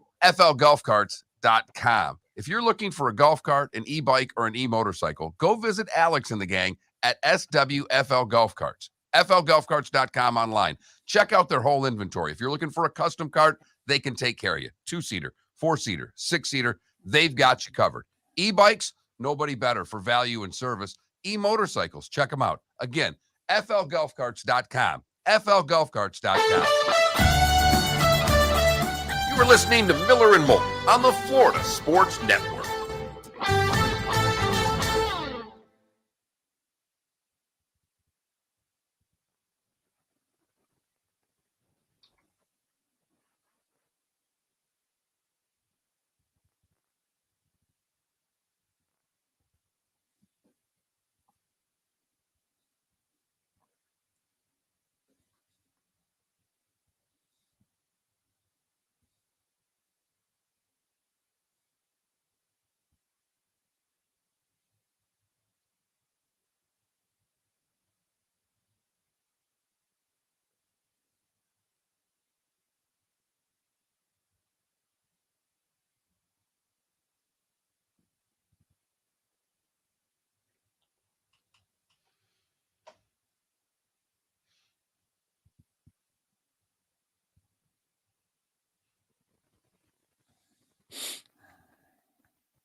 Bless you.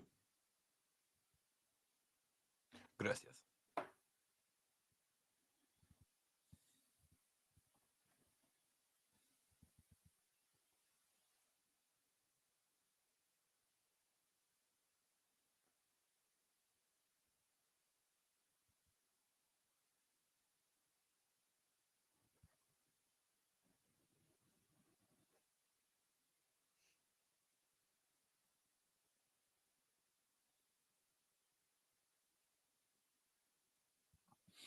Oh, I think Matt Cannata sold yesterday. Really? Chief Strategy Officer for Absolute Sports lays out the path for the future after the acquisition of Pro Football Network. Oh, wow. Good for him.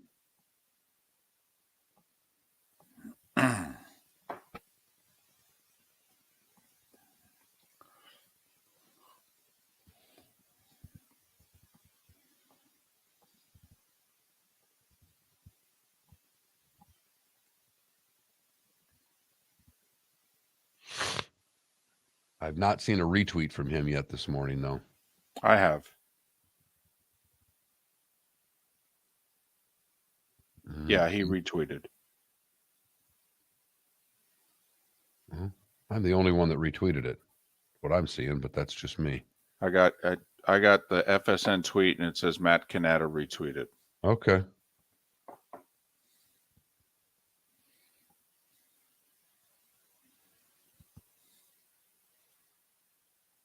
Fantastic.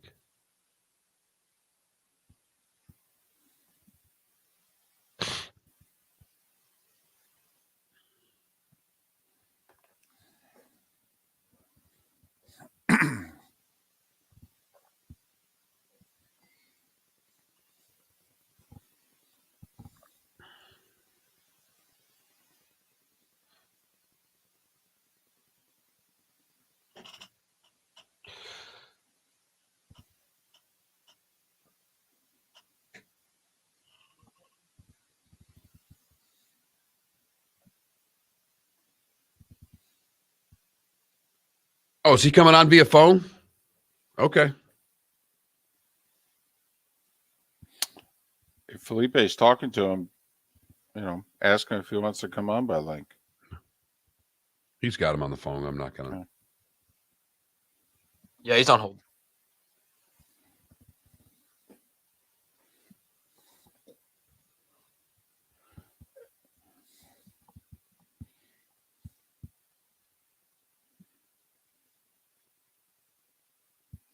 Who has less fans, the Marlins or the Coyotes? Coyotes.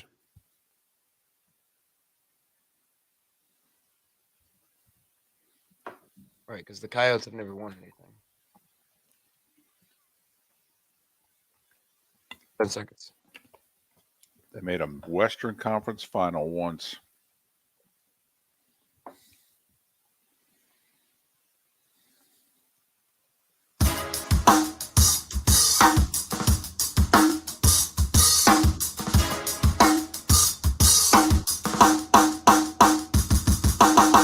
Welcome back to Miller and Moulton, only on the Florida Sports Network. 22 minutes before the hour. We'll talk plenty of hoops next hour. Ken LaVicka, the voice of FAU. Doc Sadler, longtime coach. Sweet 16 with the madness resuming tonight. We'll be all over it next hour. We'll end this hour talking with our friend Matt Cannata, who had a huge day yesterday. ProFootballNetwork.com, CollegeFootballNetwork.com. You can follow Matt on Twitter, Cannata, 2 N's, 1 T, Cannata PFN, Cannata PFN. Matt, it's been a while. You've been busy. How are you? Yeah, just a little bit busy. How are you guys? I'm doing well. Relieved and well. Well, let everybody in. The bad news is you now have a boss. You haven't had a boss here the past few years. Now you have a boss. Right? Yeah, that is the bad news. I do have a boss now, and it's going to be a transition. But I've been working with my new bosses pretty closely the past few months, and I love them already. So, the big news is that Absolute Sports has acquired a majority stake in Pro Football Network. Absolute Sports' flagship brand is Sportskeeda, and they are the parent company of Sportskeeda and one of the world's leading providers of sports news and analysis. Now, they have more than 76 million monthly active users, and we have more than 5 million active users. So combined, and all the resources that they're going to provide us is really going to, when I tell you it's going to change the media landscape and we're going to disrupt the market in the coming months, we're going to disrupt the market in the coming months. We have a lot of things planned, and it's going to be really fun to roll out and launch. Well, congratulations. We knew you were working on something, didn't realize it was this big, so congratulations to you and all your staff and all the hard work you've done. And we've certainly enjoyed Pro Football Network in the past and looking forward to what you guys are doing in the future. Matt, we were talking Aaron Rodgers, because obviously how can you not? But what do you think is fair compensation? If you were doing the deal, what David and I were talking about with this latest trade that happened, I'd be willing to give up both twos to the Packers and a conditional pick next year, depending on where the Jets go in the playoffs. Does that seem like a fair deal to you? I think so. I mean, I think you're stretching it when you ask for a 1, right? I mean, you look at the other deals around the league with star players, and they're going for 3rd, 4th round picks. You look at the receivers that are going in these deals, and then you look at the quarterback position. Obviously, it's a premium, right? But Aaron Rodgers is at the end of his career. The Packers also have a large contract, and I know a lot of people are saying the Packers have all the leverage here, and I'm not necessarily sure that's true. I feel like they're holding out for a 1. I know the Jets made a trade yesterday and got another 2nd round pick that they'll probably use in this trade. But I think exactly you're correct. Two number 2s and a conditional 3rd makes sense. Maybe two twos and a player to throw in there makes sense. But I find it hard to stomach, especially when there's no one else bidding against the Jets for Aaron Rodgers, that they would have to give up a 1 in this case. I think the Packers are trying to hold out for the 1. I think the Jets know that they have some leverage too, and the Packers can't really go into the season with Aaron Rodgers with a $60 million cap hit. And we'll see how long this waiting game plays out. But I feel like they, do the 2s, maybe a player, maybe a conditional, and then swap it out and make it happen. Matt, we talk a lot of Dolphins with you. So now when we look at the Jets, potentially with Aaron Rodgers, where do you think that would put the Jets in the AFC East hierarchy? Great question. So the homer in me as a Dolphins fan says they're still 3rd place. The head says, it depends on the Aaron Rodgers you get. Obviously, they have a really elite defense, right? And they're going to only get better there. And they're building something on offense, and Breece Hall and the likes of them, and Garrett Wilson on the offensive side of the ball. This is a team that could put it all together. And if Aaron Rodgers can play like the Aaron Rodgers and find that magic again, then the Jets are going to be a force to be reckoned with. And I could see them. I don't know if they can knock off the Bills. I don't think anyone can knock off the Bills just yet. I could see them no lower than 2nd place in the AFC East if they can get it all together and Aaron Rodgers can get back to the level that we're used to seeing Aaron Rodgers play. Matt, he may turn into Tom Brady. Who knows? Sorry, Matt, are you just that confident in the Bills that Von Miller comes back and that defense is set? Because the last impression we have of the Bills, they were beaten pretty soundly. They were, but I think they're going to be playing with some urgency this season, right? There's a lot of questions, I think unjustly so, around Sean McDermott, but there's a lot of impatience growing with McDermott because the fans are upset that he can't get past a certain point in the playoffs each year. And we've seen for several years how they put this team together and they just can't get to the Super Bowl, right? And so you may see, I think it was Marty Schottenheimer, right, who got fired in Los Angeles, and he did extremely well, but he just couldn't get over the hump. And I don't think it'd be the right move, but I think that they would strongly consider it if McDermott doesn't get over the hump this year in the playoffs. So I think there's some urgency going on in that building, and to try to prove to everybody that, yes, they can get over that hump. And I think, with that combination and just another year of experience in their Josh Allen's belt, that they're pretty good at the first place spot. Matt Cannata, Pro Football Network, ProFootballNetwork.com. Follow him on Twitter at Cannata, 2 N's, 1 T, Cannata PFN, Cannata PFN. I think it's a fair statement a year ago at this time, and certainly after the draft, that we thought the Bills roster was far and away better than anybody else's in that division. But Matt, I mean, look at what the Dolphins have added to their roster in the last year. Look at what the Jets have added and are potentially adding.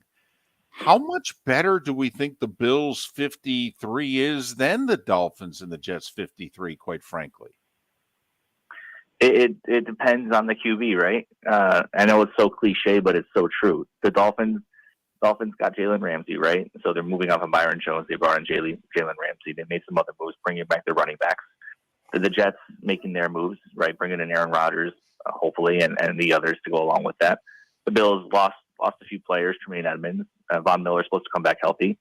But Josh Allen has never really had any injury history, and it lives and dies with the QB, right? Tua Tagovailoa, there's still a lot of questions on if he's going to be able to make it through the majority of the season. Aaron Rodgers, there's questions about can he find that magic again. And for the Dolphins, they have Mike White as the backup QB, right? Which I thought was a great move for the Dolphins because that's obviously the biggest insurance policy, and he played pretty well with the Jets last year when he came in during that time.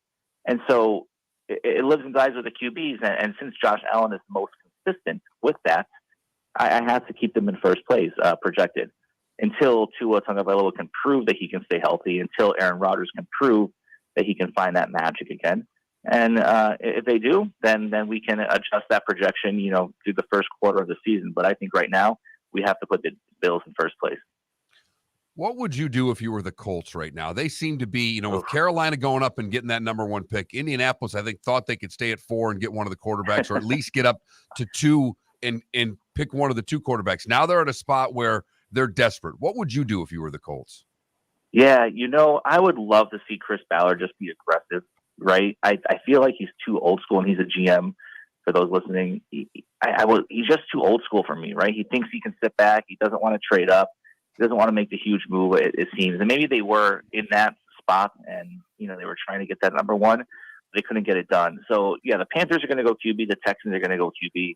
The Cardinals are not going to go QB, but that's a prime spot to trade out of. Right, they're going to get a lot of offers, and the Colts are going to be left with the last one. Now you can say, okay, C.J. Stroud, Bryce Young, Will Levis, Anthony Richardson, who's the one that you're going to pick? But I feel like that's a tough spot for the Colts to be in, especially if they have the prototypical QB. The rumors that we've heard, sounds like Will Levis is intriguing for them. They're definitely not going to get Stroud. They're likely not going to get Bryce Young. It's going to be Will Levis or Anthony Richardson. And, Will Levis is probably the most ready to play QB right away. Anthony Richardson has that tremendous ceiling, but a very low floor. And so for the Colts, I think unless they're comfortable with both QBs, if you really like Levis, you have to move up to 3 because you just can't risk someone else taking him, unless of course the Texans like Levis and they take him, and then you're stuck with not stuck, but you have to choose between Bryce Young and Anthony Richardson at that point. Considering how conservative Ballard and the Colts are, it would be shocking if they went Richardson. I mean, you would think if they're going to go quarterback that they would go Levis. With the GM that has to save his job, right? Agreed. So he probably needs the most quarterback-ready guy he can get his hands on. Matt Cannata, Pro Football Network, ProFootballNetwork.com. So what are you hearing about Jalen Carter's floor here? I thought there was no way he would slip past Detroit at 6. Between Pete Carroll at 5 and Dan Campbell at 6, that there's no way that a guy who's been compared to Sapp and Cortez Kennedy potentially would slip past 6. But I saw a mock draft the other day from somebody who I actually, think knows a little bit as to what's going on, who had Jalen Carter fallen all the way to the mid-20s. I mean, just how much is he falling? Yeah, and in our latest mock draft, we had him dropping into the teens, right? And you have his off-the-field issues that have come to light. You had his really eyebrow-raising pro day for all the wrong reasons. And, when you look at the talent level of Jalen Carter, he's a top 5, top 3 prospect, right? And since before the 2022 draft, many had been pegging him as one of the first picks in this cycle. However, it feels like every week there's something else that comes out about him. Go back to mid-December when Todd McShay from ESPN referenced, the off-the-field concerns. Didn't really go into detail, but he referenced the off-the-field concerns at that time, and many people went at McShay for that. And then a few weeks later, this comes out about, the driving incident, the arrest warrant for racing and reckless driving. And then, at the pro day, right, he weighed in at 323 pounds, 9 pounds heavier than the NFL Combine, almost 20 pounds heavier than his listed playing weight with Georgia. And then, that started bringing up questions inside scouting circles that we heard about his preparation and body maintenance. He didn't do testing there. He didn't look sharp. He was, sluggish and uncoordinated, it seemed like. And now there are a lot of people wondering, where this is going to fall. And I don't think it'd be surprising if he does fall into the low 20s, right? There have been people in the past and players in the past who we feel that was a tremendous talent, and their character concerns that have brought them down into the 20s, right? Or into the second round. I don't think that he will be pushed out of round 1 just because of his blue chip talent, and only takes one team to take a chance on him. But I don't think that he is any longer a top 10 pick or a top 15 pick. Just curious, did the sale impact collegefootballnetwork.com as well? Yes. So College Football Network is wrapped into Absolute Sports. Okay. Well, we look forward to the changes coming to PFN and CFN. Congratulations. I didn't realize that you and your co-founder, that you kind of created this in a parking lot after a game. I read that yesterday. We did. And we were, at the time, we were doing a podcast about the Dolphins for SB Nation. And we went to the game together. And it's a much longer story than this, but ultimately the Dolphins collapsed against the Bengals. And as we were prepping for our next podcast episode, which was we're going to do that next day, we just saw a lot of mentions in our Twitter feeds, and the fans were looking at all the wrong things as to why the Dolphins lost. And, we said, we have to educate a little bit better, but let's do it at a bigger scale. Let's do it for all 32 teams. And that was the catalyst for launching Pro Football Network. The butterfly effect on all this is just crazy to think about. It really goes back to 1995 when I became a Dolphins fan, because had I not been a Dolphins fan, this Pro Football Network never begins in the first place. So really, really fascinating stuff. Well, all Dolphin fans out there are hoping the Dolphins can have the type of success that you've had with Pro Football Network in that time, because let's hope. There's the fan and Matt Cannata coming out saying, let's hope. No doubt about it. Matt, thanks. Have a great day. You as well. Thank you. Matt Cannata, Pro Football Network, profootballnetwork.com. The site is PFN365 on Twitter. You can follow Matt on Twitter, Cannata, 2 N's, 1 T, Cannata PFN, Cannata PFN. It's interesting. He doesn't let his fandom get in the way. He still thinks the Bills are clearly the best team in the AFC East. And I don't know if you and I are of the same ill of thinking it's that decided. I think they're the pick, but I mean, last year I would have literally emptied savings accounts on the Bills to win the East. This year, no. Listen, if Aaron Rodgers is somewhere between the 2021 and 2022 Aaron Rodgers, all right, remember, he got hurt last year. Right, he hurt his thumb. It basically broke the thumb on his throwing hand, and people wondering why it is that he didn't look the way he did the 2 years previous. Let's just say he's somewhere in between those two seasons. With that defense, with the 3 wide receivers and the running back that they have on offense, now they need 2 offensive linemen desperately. Mark, it's another reason why I don't think the Jets want to trade their first-round pick. They're going to take an offensive lineman at 13. I mean, they need a plug-and-play guy out of the draft right away. Yeah, they've missed on too much on their old line. Yes. Becca in particular. But, I mean, the Dolphins have a lot of talent. The Jets, with Aaron Rodgers, are a good team. I don't think this is a walk away for the Bills at all. Miller and Moulton, we will switch gears and talk hoop in the 8 o'clock hour. Thanks for listening. Ken LaVicka comes up next on the Florida Sports Network. Yeah. Hi. Excuse me. Hey, the line starts back here. Ma'am, if your party's not here, you're going to have to go around again. If you had the opportunity to avoid all this, wouldn't you? Salt Live is the official transportation provider of the Miller and Moulton Morning Show, making your trip to and from the airport seamless and stress-free. Salt Live is supported with the help of local partners like the Bayfront Inn. Gather your family and friends and enjoy a leisurely day on the water with a pontoon or deck boat. If you prefer to explore the waterways without a motor, the Bayfront has canoes, standboards, and kayaks. At the end of your journey, enjoy lunch or dinner at the Bamboo Tropical Bar and Grill. The Bayfront Inn, something for everyone on 5th Avenue in downtown Naples. BayfrontInNaples.com. When you need a ride, book with Salt Live Transportation, 308-8686, or book on saltlivetransportation.com.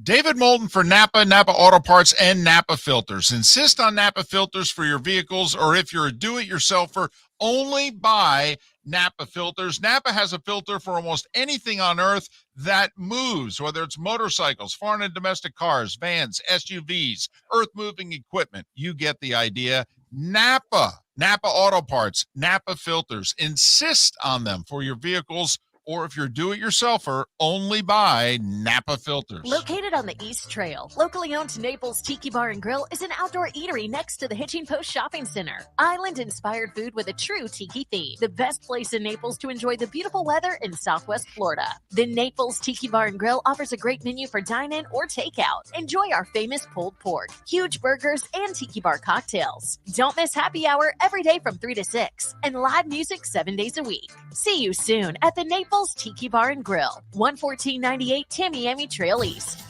Miller and Moulton here for the Clutch Vodka Play of the Day. Mark, remember Nick Charles, Fred Hickman, the CNN Play of the Day? Yeah, CNN did a nightly sports show. That was a while ago. Yes, it was. Just work with me. Everyone liked the pod, the Play of the Day. So how about we have the Clutch Vodka Play of the Day? Sounds good. Fun. Smooth. Like Clutch Vodka. Listen weekday mornings for the Clutch Vodka Play of the Day. That's Clutch with a K. Mark Miller for SWFL Golf Carts, or online, flgolfcarts.com. If you're looking for a golf cart, an e-bike, or an e-motorcycle, go visit Alex and the gang at SWFL Golf Carts. flgolfcarts.com online. Check out their whole inventory. If you're looking for a custom cart, they can take care of you. 2-seater, 4-seater, 6-seater, they've got you covered. E-bikes, nobody better for value and service. E-motorcycles, check them out. Again, flgolfcarts.com. flgolfcarts.com. You were listening to Miller and Moulton on the Florida Sports Network.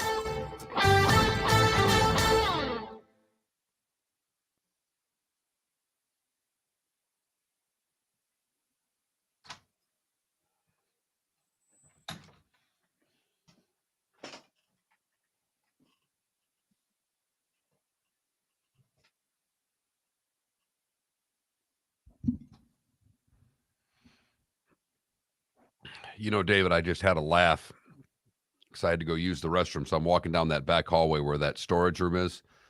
You remember when they built the new offices and Jack Love basically took that whole thing as his office? Yes. Yep. Biggest room in the building. Yep. And the van driver essentially had it as an office. Commandeered it. Yep. One of the best moves ever. That was a power move.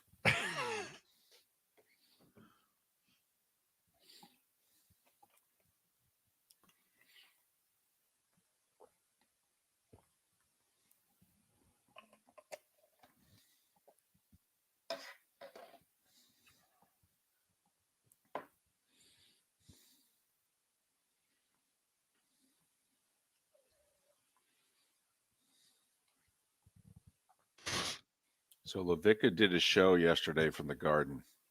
Really? He Did you do does afternoons there? He does noon to 2 Gotcha.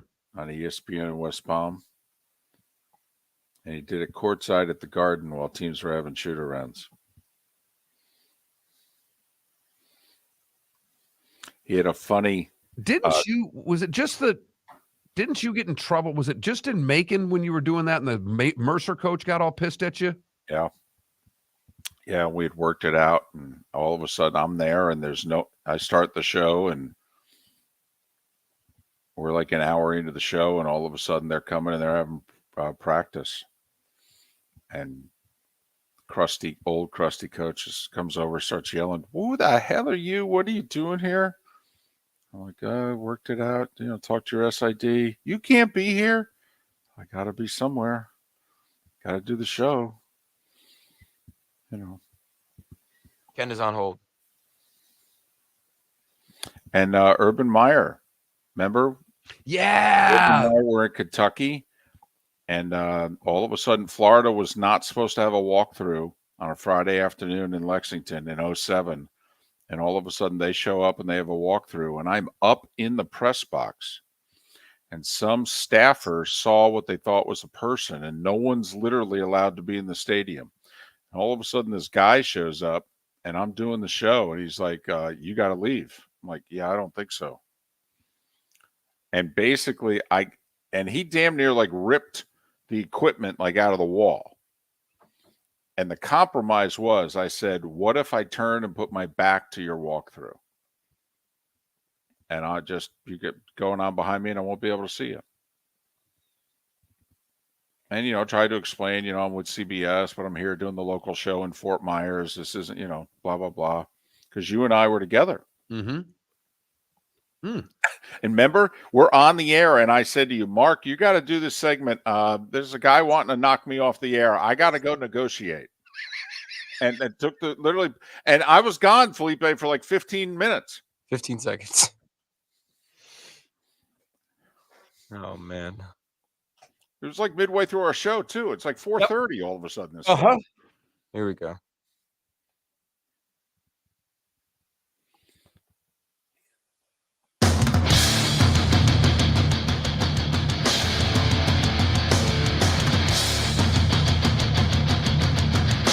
You are listening to Miller and Moulton, exclusively on the Florida Sports Network. And now, here's Mark Miller and David Moulton.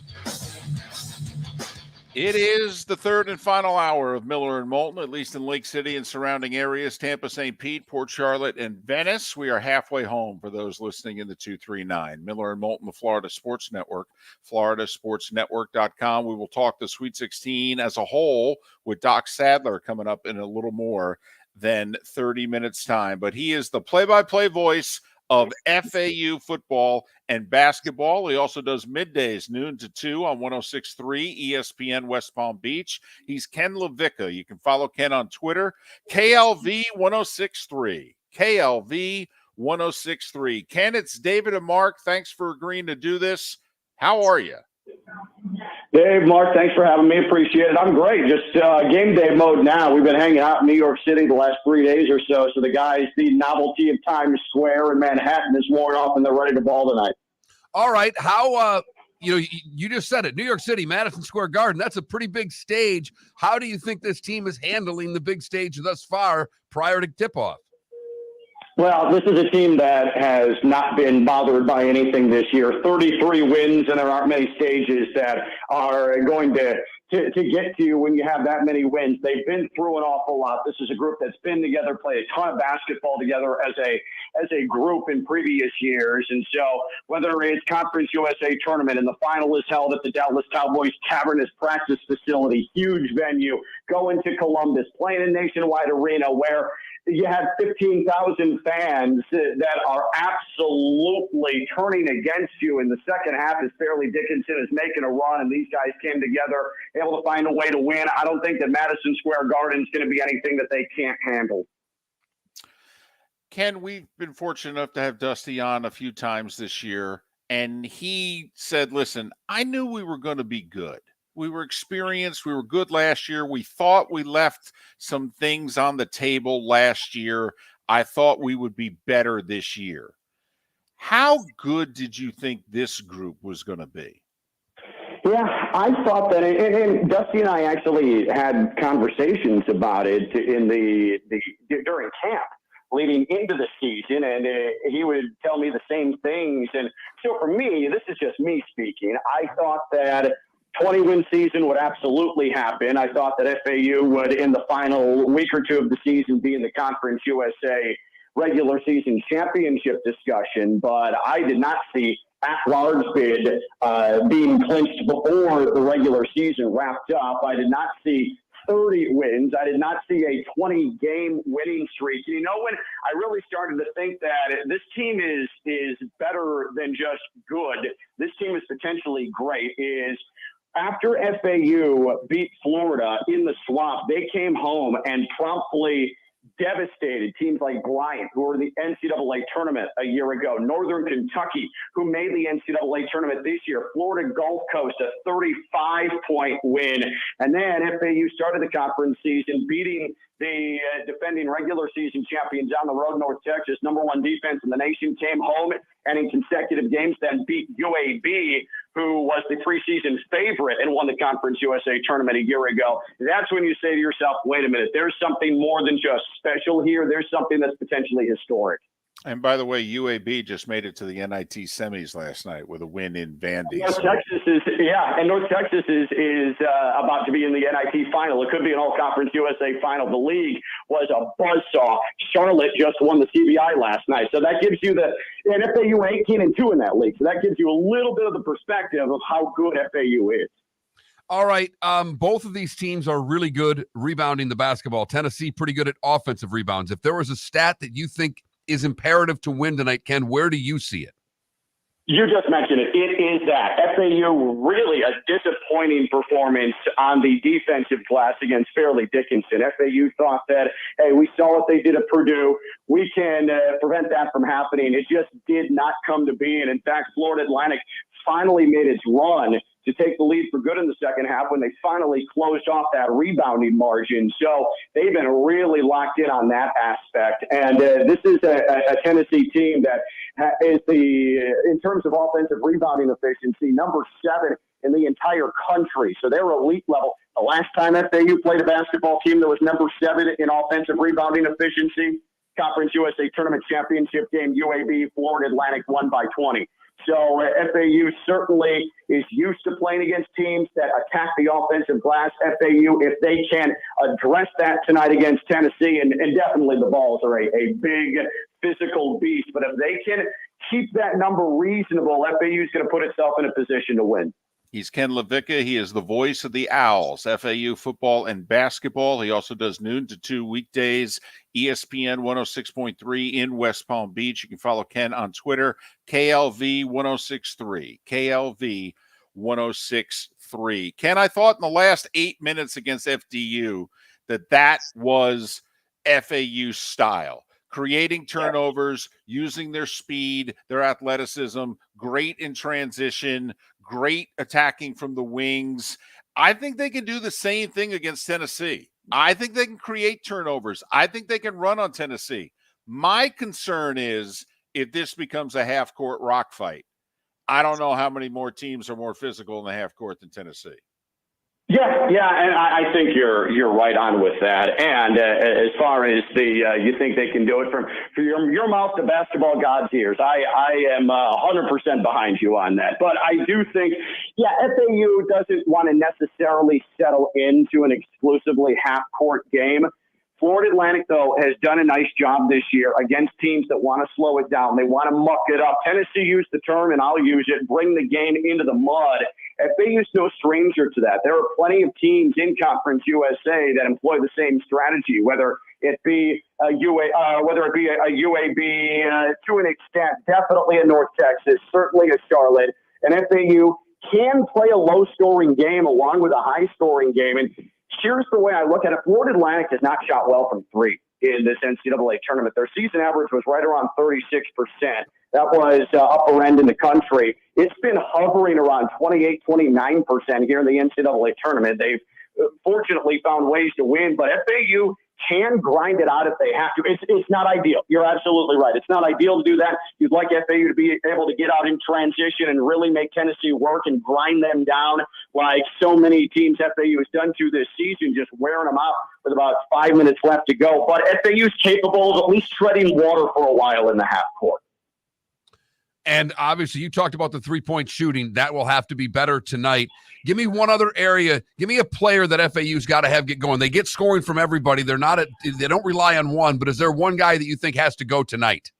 Yeah, Mike Forrest, the veteran, the lone senior on this team, needs to get out there and contribute from an offensive standpoint. It's been a rough go of it. He's really pressing. He's been fighting it and trying to get confidence back. He's looked good in practice the last couple of days, but he is the veteran on this basketball team. Hasn't scored yet in the NCAA tournament. Very frustratingly, had a couple of threes go halfway down and pop out against Fairleigh Dickinson. If he could hit a couple here tonight, that would give FAU a big boost, not only on the scoreboard, but also just from a mental standpoint for him and for the team. If he gets going, FAU should be able to ride that a bit. But Mike Forrest is certainly someone who needs to at least show up on the stat sheet here on the offensive end.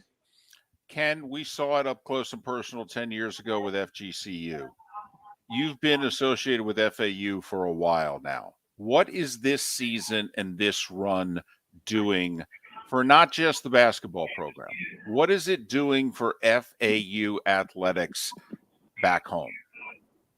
That's a great question. I was actually thinking about that before I ended up chatting with you guys this morning, because I've been there for such great football moments, and we're known more as a football-centric school. And the Lane Kiffin era, there was a lot of winning, a lot of fun, a lot of notoriety. This day in particular, let's just start from a micro level. This day, I've been doing this for 17 years. This is the most electric, highly anticipated day in FAU history, period. In any spectrum, any realm, athletics, academics, anything. I have never seen anything like this. There are going to be thousands of FAU fans, and this is a basketball program that as early as November, you can count fans in the stands at tip-off. This is an FAU basketball fan base that's going to come up by the thousands tonight to Madison Square Garden. And I've never experienced anything like this. From a broad perspective, I think that it has definitely raised the profile, the basketball program's profile. I think it only helps as an institution. FAU's done it on the football side. They're going to a new conference next year, going to the American. But the fact that they're doing it now on the basketball side, there's so much more credibility lent to FAU from an athletic standpoint. And this is just the way, it works. And whether it's right or not. An academic standpoint, though, as well, the institution as a whole. This is so significant because it rounds out the fact that FAU is an athletics competitor in the college sports realm. But this today, guys, this is the biggest day. And again, I've been doing this 17 years. I was here through almost all of Schellenberger, and those were sort of glory moments early, Lane Kiffin. This is the biggest day. This is the most electric buzz I felt around FAU any singular day in 17 years. Well, we can hear it, Ken, and we're thrilled for you as a couple of guys who have toiled in the minors and done play-by-play of teams for years. When that moment comes and you wonder if it's ever going to come, and it's coming for you and the Owls tonight, and it's at Madison Square Garden. And I have to admit, as a couple of guys who do sports talk radio as well, when we saw the picture that you tweeted out yesterday, that you were doing your show courtside from Madison Square Garden. I know. It's still, I don't understand how it's all come to this, but I tell you what, I was perfectly fine with just an NCAA tournament game. This has all been bonus from here, but it's been an absolute thrill, and I know that these guys don't think it's over yet, but it has been awesome. Ken, thanks for making time for us on this day. Have a great call tonight. Good luck to your Owls. Guys, thank you so much. Have a great one. Ken LaVicka, FAU football and basketball, middays 106.3, ESPN affiliate in West Palm Beach, KLV 106.3 if you want to follow him on Twitter. I'm just not feeling the passion out of Ken there. Listen, I mean, Dusty may have to. If he could just have some energy. You're right. Dusty may have to turn to him for the pregame speech. Holy Say, cow, is he fired up? And say, listen, Ken, I don't have anything better than what you can bring to the table here. How about if I do the pregame show, you do the pregame speech? Man, oh man. He's ready to shoot jumpers. Biggest Can you day blame in him? FAU. Not a bit. Not one bit. He's calling a game at Madison Square Garden. He was doing FAU basketball for a long time. It takes something to get to the Garden. Absolutely awesome. Good for him. Miller and Moulton, thanks for listening right here, the Florida Sports Network. Mark Miller for SWFL Golf Carts or online, flgolfcarts.com. If you're looking for a golf cart, an e-bike, or an e-motorcycle, go visit Alex and the gang at SWFL Golf Carts. flgolfcarts.com online. Check out their whole inventory. If you're looking for a custom cart, they can take care of you. 2-seater, 4-seater, 6-seater, they've got you covered. E-bikes, nobody better for value and service. E-motorcycles, check them out. Again, flgolfcarts.com. flgolfcarts.com. Ladies and gentlemen, once again. Hi. Excuse me. Hey, the line starts back here. Ma'am, if your party's not here, you're going to have to go around again. If you had the opportunity to avoid all this, wouldn't you? Salt Live is the official transportation provider of the Miller and Moulton Morning Show, making your trip to and from the airport seamless and stress-free. Salt Live is supported with the help of local partners like the Bayfront Inn. Gather your family and friends and enjoy a leisurely day on the water with a pontoon or deck boat. If you prefer to explore the waterways without a motor, the Bayfront has canoes, standboards, and kayaks. At the end of your journey, enjoy lunch or dinner at the Bamboo Tropical Bar and Grill. The Bayfront Inn, something for everyone on 5th Avenue in downtown Naples. BayfrontInNaples.com. When you need a ride, book with Salt Live Transportation, 308-8686, or book on saltlivetransportation.com. David Moulton for Napa Auto Parts, and Napa Filters. Insist on Napa filters for your vehicles, or if you're a do-it-yourselfer, only buy Napa filters. Napa has a filter for almost anything on earth that moves, whether it's motorcycles, foreign and domestic cars, vans, SUVs, earth-moving equipment. You get the idea. Napa Auto Parts, Napa filters. Insist on them for your vehicles, or if you're a do-it-yourselfer, only buy Napa filters. You were listening to Miller and Moulton on the Florida Sports Network. Adam, you're too funny, man. Pops, that's funny too.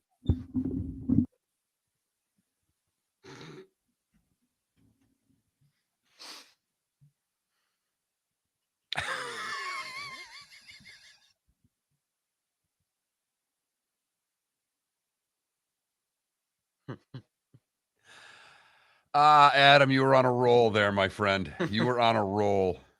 Both of you.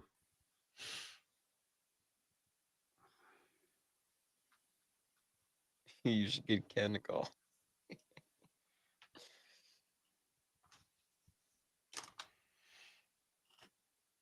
Have you ever drinking a 5-hour energy bottle? No. Neither have I. And Never.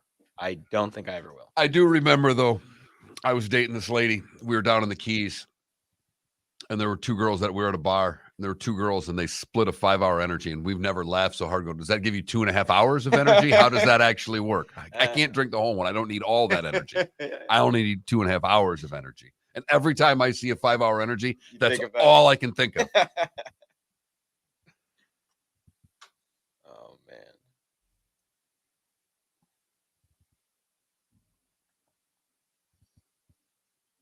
man.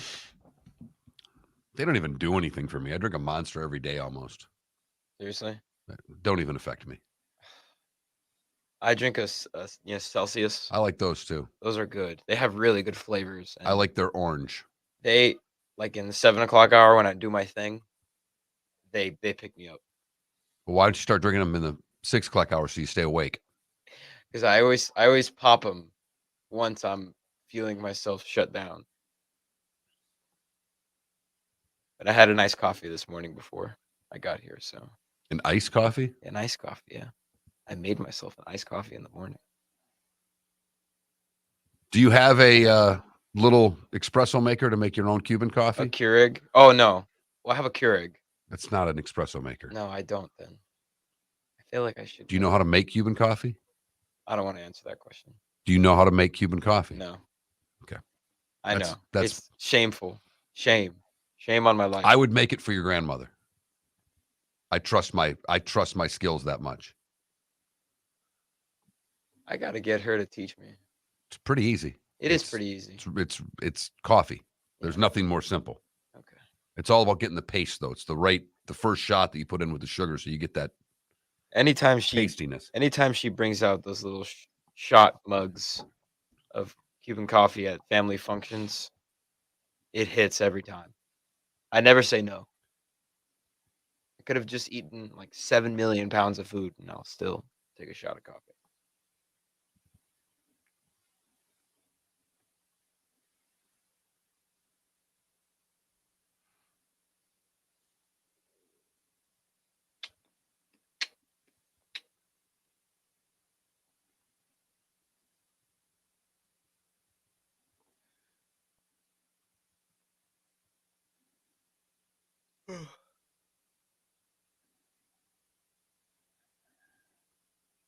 I love RG3. So good on TV, and man, I wish he didn't get injured.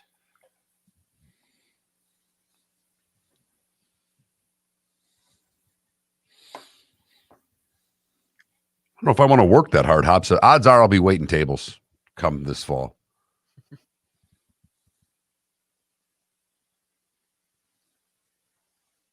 I need to find me a summer job. I mean, I might start door dashing again, but I don't know. Might see me at like a Dick's Sporting Goods or something. So we are not doing a show Good Friday, correct? Correct. And Felipe, Correct. you got to get a hold of all those. By the way, I texted them as well. Doing a fantastic job of communicating with me. They are? No. Well, you got to call these, but you got to find that's. I know. The other thing is how is the best of going to run? That's Well, it'll run with like through our studio, like here with Chris. Like he can put our best of show in this. Yeah, but system. that doesn't get it out to. I know. That's why every station's got to do that. I know. We're coming back.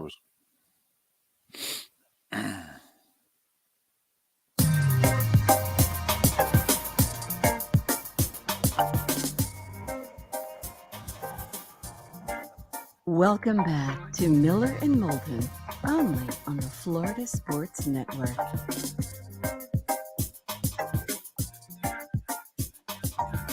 $21 past the hour.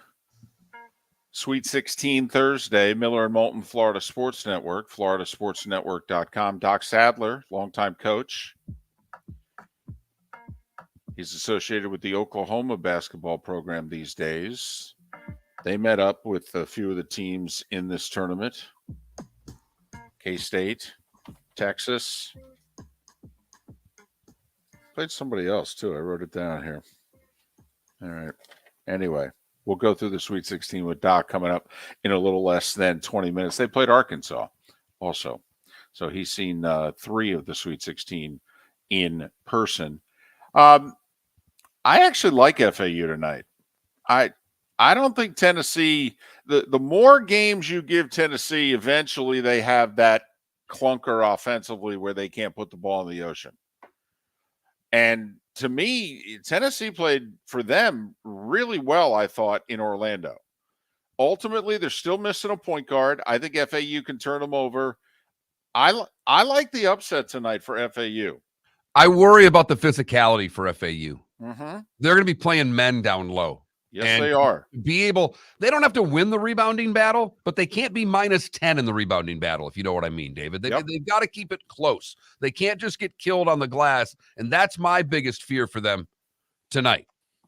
I agree with you. That my fear is Tennessee can just throw the ball up on the rim and go get it and put it back in. That's my fear. And it sounds a little stupid, but if Sparty wins, Sparty will have the most fans there. Mhm. I would think. If Sparty wins, they'll stick around and root for FAU. Yes, agreed. It's a footnote, but I'm telling you.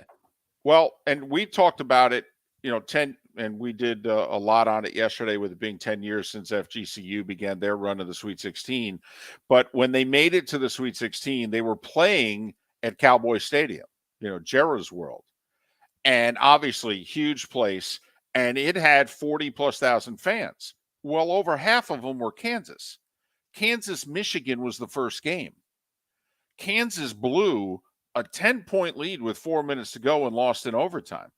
And the Jayhawk fans, we did the show before the game, and I was there, and you were back in the studio, and you said, "What's it like?" And I go, "Mark, let me tell you, I'm walking through the parking lot, and the Kansas fans see me with the FGCU, and they're adopting FGCU. They're all in on, because obviously they want to play FGCU. You're damn right. They don't want to play the higher seeded team. They want to play the 15. Right. They don't want to play the Gators. They want to play the FGCU. But when Kansas lost and they had 60% of the crowd, you're right. They either walked out or they sat there stunned for an hour, and then they went home at halftime.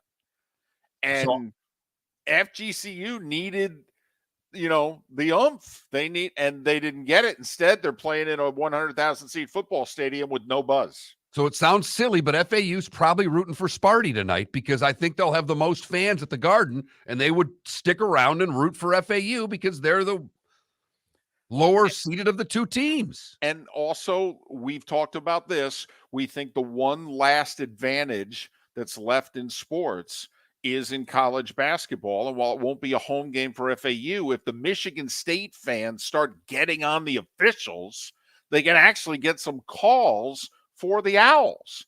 And you and I both think the whistle's important tonight. They let them play, edge Tennessee. Huge edge Tennessee. They need it because Tennessee's going to do to FAU what they did to Duke early. Like, they committed some fouls early against Duke, but they set a tone, and they did kind of like the Patriots secondary to the officials. You're going to throw a flag on every play? Okay, and eventually the officials go, nah, we'll let you hold them. So the rebounding for FAU is big. I think the three-point shooting obviously is humongous for FAU because they've not, as Ken pointed out, have not been nearly as good in the tournament as they were during the regular season shooting the three ball. So we got a 9 seed in FAU. We got an 8 seed in Arkansas. Which one do you think? Arkansas is a 4-point dog, basically, to UConn, 3.5, 4. And FAU is a 5-point dog, 5.5 to Tennessee. Which one do you give the better shot? Arkansas is the 8, FAU the 9. FAU, because UConn's the best team of the 4. The most talent out of that group, to me, is on UConn's team, and they're playing really well right now, and they're healthier than Tennessee. So I give FAU the best shot. Although Arkansas, at their best, can beat anybody, and we've watched that. I will say, UConn's best in this tournament, damn. Yes. They haven't put two halves together yet, but the one half they've played in each game, whoo-wee, that's a Final Four team. But, Arkansas is similar. They really are. Arkansas can be an NIT team, and they can be a Final Four team. And sometimes they can be that in the same game. Tell you what, how about these two coaches on the sidelines? Musselman and Hurley. Oh, man. I want some coach cams. I want some microphones.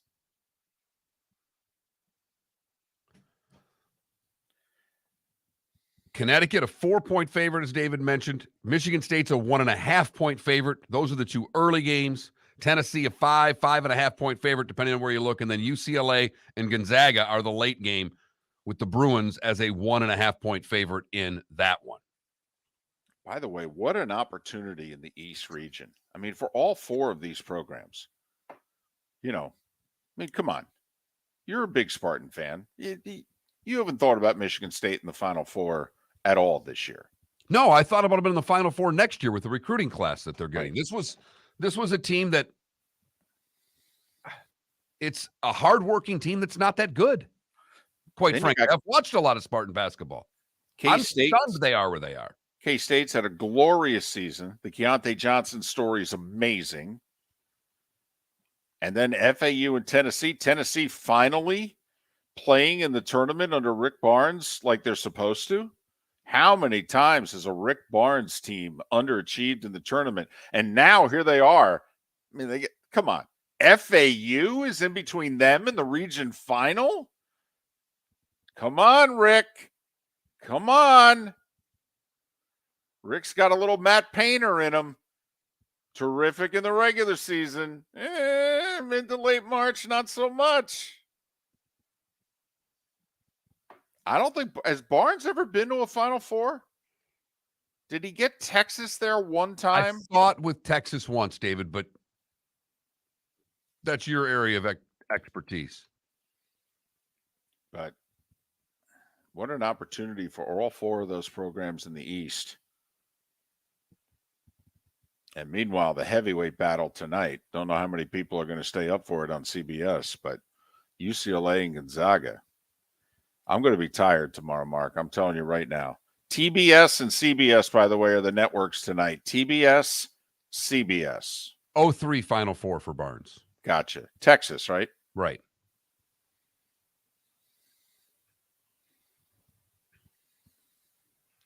Yeah, today's a nap day. Act accordingly. Yes. Yes. I may actually have to maybe take a nap in between games. Okay, that strategic 8:45 to 9:15 little doze. Turn the lights out, mute the volume, set the alarm. That's key because last night I had a little episode where I fell asleep during part of the Heat game and missed a lot more than I'd planned on. How dare you?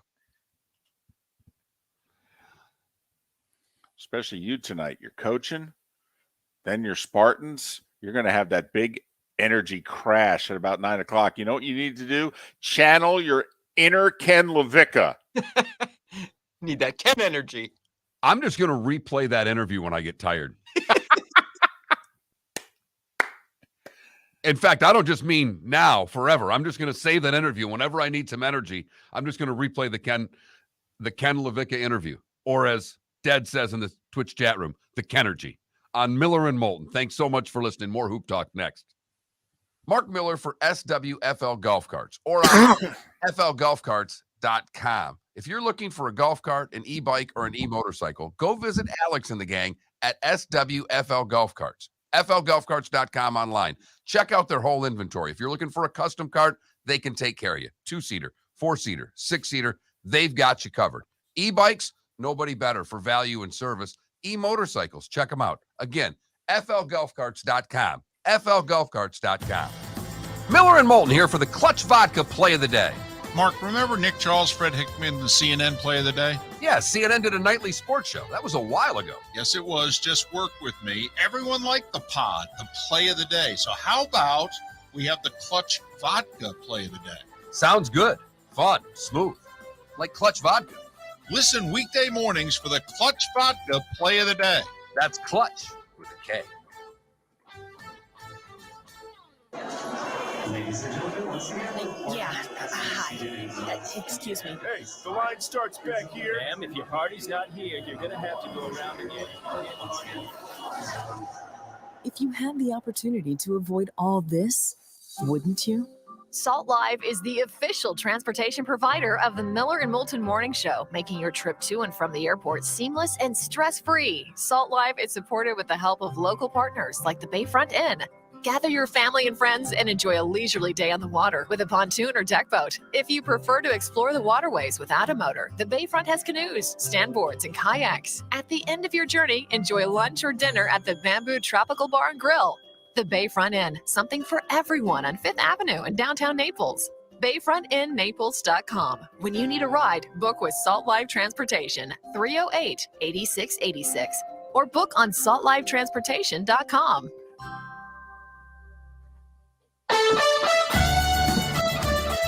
You were listening to Miller and Moulton on the Florida Sports Network.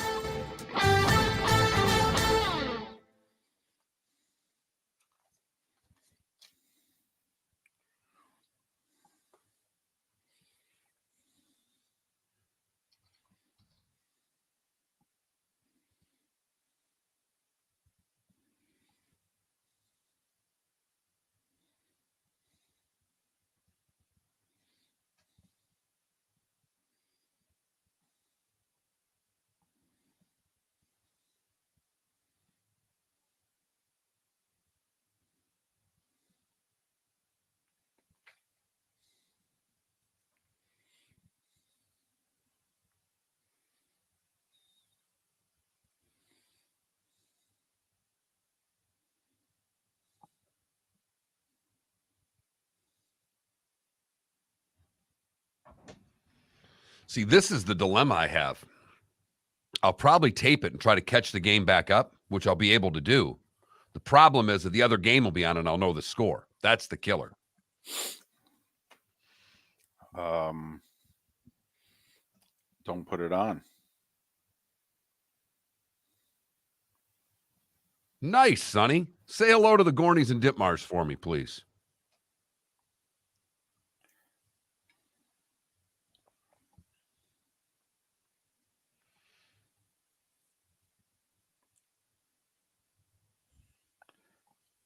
So Doc's with the Oklahoma program. They played Arkansas. They played 2 at Texas. They lost 2 very close games to Texas, and they split with K-State.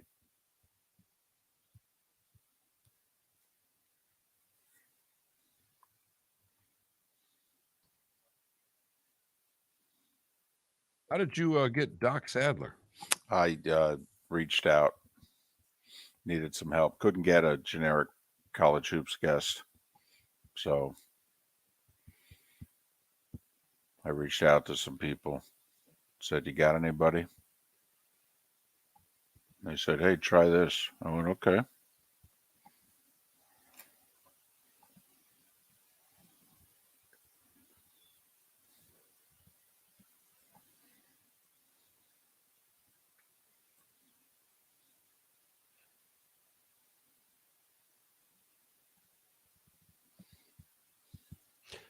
I know this is weird, but since you started the second segment talking about the Ohio State Pro Day, all that's been in my head is how much pressure's on the Buckeyes this year. Interesting.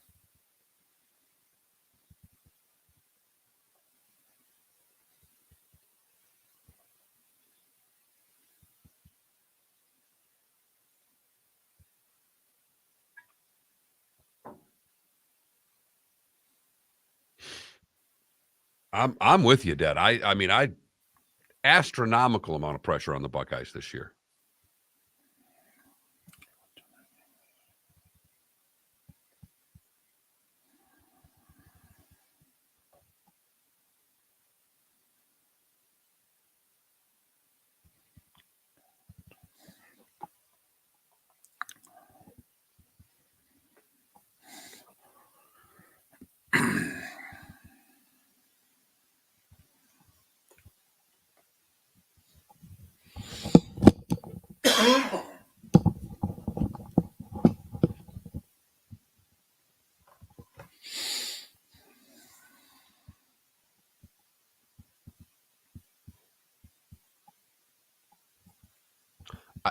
That's where I'm at, Spitz. I think Ryan Day has the most pressure on him as any coach in the country this year.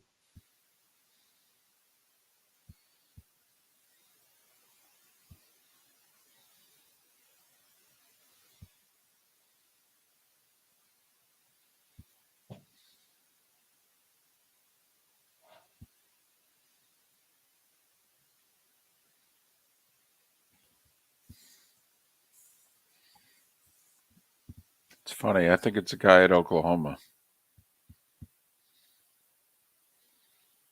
Okay. It's his second year.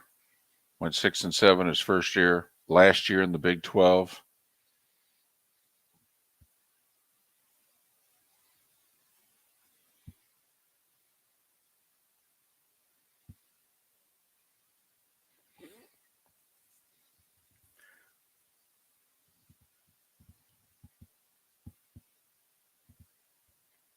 Heupel at Tennessee?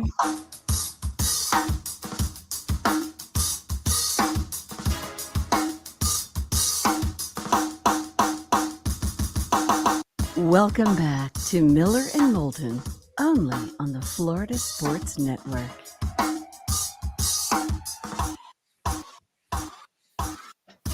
"22 minutes before the hour is up. It's our final segment of Miller and Moulton in Lake City and surrounding areas, Tampa, St. Pete, Port Charlotte, and Venice on this Sweet 16 Thursday.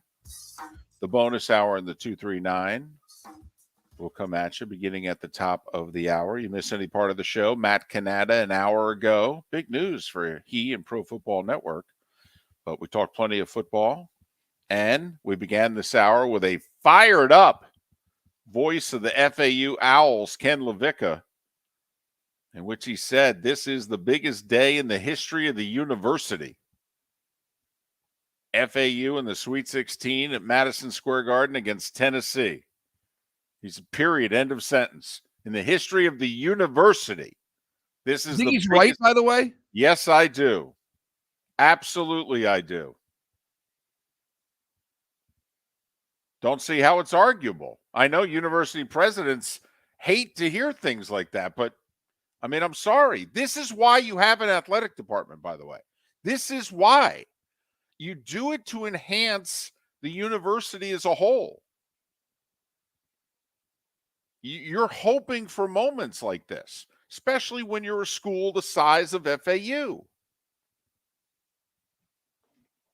Yes, absolutely, I do. I agree. Just was curious because they get the national stage. They're a directional school, if you will. When you're going by initials, you don't get these opportunities. I mean, right now, listen, we said it 10 years ago with FGCU when they made the run to the Sweet 16. Do you ever think it will happen again in the history of the university? Obviously, the hope was yes. But if you had to bet, the bet we like to make, our $20, yes or no, would it happen again? No. No. You bet no. If you're FAU, this has never happened before. Do you think it will happen again? Odds not on your side. Hope the answer is yes. Doc Sadler knows what these teams are going through. He's led 3 teams to 20-win seasons, took UTEP to the NCAA tournament. He's associated with Oklahoma basketball these days. You can follow the coach on Twitter, Coach Doc Sadler, Coach Doc Sadler. Doc, it's David and Mark. Thanks for making time for us. How are you? Hey, guys. How you guys doing? Well, we are doing very well. First, just an overview question. We've had 15s 3 years in a row make it to the Sweet 16. 2 times in the last 5 tournaments, we've had a 16 win. You've been doing this a little while. Is that because the 1s and the 2s aren't as good as they used to be? Or is it because the 14s, 15s, and 16s have never been as good? Well, I think, who knows what the real answer is, but there's, a lot of people in the coaching profession think that the COVID year, when the NCAA allowed all the players to get an extra year of eligibility, that made a lot of teams older. And, when you've got kids that are 23 or 24 playing against, I don't care how good they are, the 18-year-olds that, the so-called blue bloods, that's going to kind of balance things out.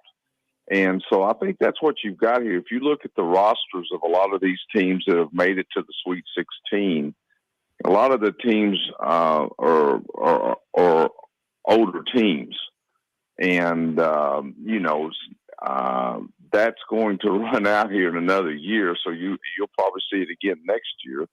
But I think that has a lot to do with it. The older teams just, are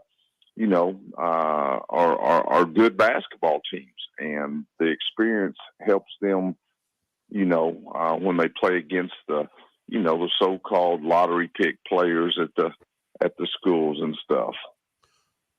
You've seen some of these teams that are in the Sweet 16. K-State's one of them. What is it about Kansas State that you think will give Michigan State the biggest problem tonight? Well, I think you got 2 different teams. You got Kansas State, the athleticism, and obviously the two players that can carry a team against a very physical team in Michigan State. And Kansas State wants to get out and run and try to get easy baskets. And if they can get enough of them, I think they score a little bit easier than Michigan State, but at the same time in the half court, which a lot of these games become, Michigan State's a very good basketball team. Did you guys, and I know he's on the opponent, but the Keontae Johnson story, I mean, you've been doing this a while, Doc. That's a remarkable story, isn't it? Yeah, it really is. I actually coached a player similar to that by the name of Will Kimball at UTEP that actually had the same situation happen to him when he was playing at Pepperdine. And, very, very frightening, very sad, but at the same time, a very good story because, now he's able to come back and do what he loves. And, we went through a lot of health professionals and basically what they were telling us is after that happens, a lot of times, with the defibrillators and things like that the players have, they're actually healthier than you and I walking around because they do have something in there that if something were to happen that could shock their heart and get it back into rhythm. But it's a great story. I'm happy for him. He seems to be a great young man. And, at times he can be the best player on the floor. And if that's the case tonight, then they're going to give Michigan State a heck of a ball game. When you look at Arkansas and you faced Arkansas this year, at their best, they look to us like a Final Four team, but they've also struggled. Connecticut, kind of the same ways. I mean, these two teams, whichever team brings their A game is really, really good, Doc. Well, I think you're right. Both of those teams, Connecticut earlier in the year was, a team that everybody was talking about that could be a team that could win a national championship. And then they went through 6 or 7 games where they did struggle. But they seem to be a team now that's playing about as well as any team in the tournament. And I'm not for sure there's a team that's more talented than Arkansas. I mean, you look at their team; they got great length. If Nick Smith can have a good game because he does bring scoring to their team. If Nick Smith can have a good game, that game right there is going to be a heck of a basketball game.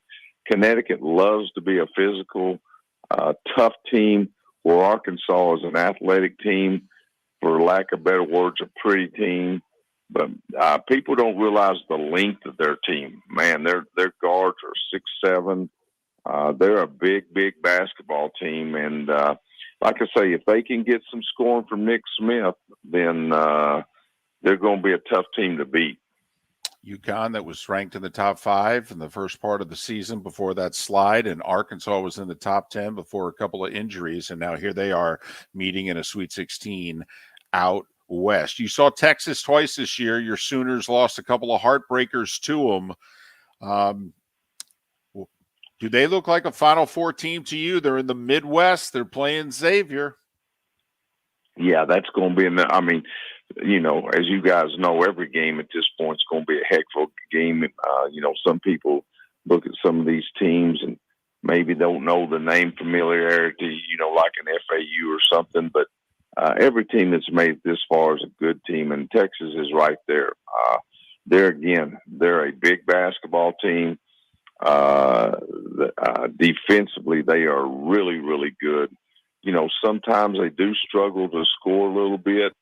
But they are a team that could definitely, and they're a team like we was talking about earlier. If you look at their age, they may be the oldest team in college basketball, and they've got 4 or 5 guys that are 5th-year guys that the Timmy Allens and the Marcus Carrs. You could go on and on. They're an old basketball team that's playing with a lot of confidence. If they have an Achilles, it's sometimes they do struggle to score. But the player that has in the last 10 games, it's just going crazy, is their post player. What is it? Dias or whatever the big guy. Yep. He is playing about as well as anybody in the post position in the whole tournament. He is really, really in the last 10 games become an offensive player, which they needed. As you're talking about this with the older players, the one thing nobody can control is officiating. But when you get to some of these older teams, it really is going to be a matter of how some of these games are called, isn't it? When you look at FAU and Tennessee, as physical as Tennessee is, FAU is going to need some calls early, aren't they?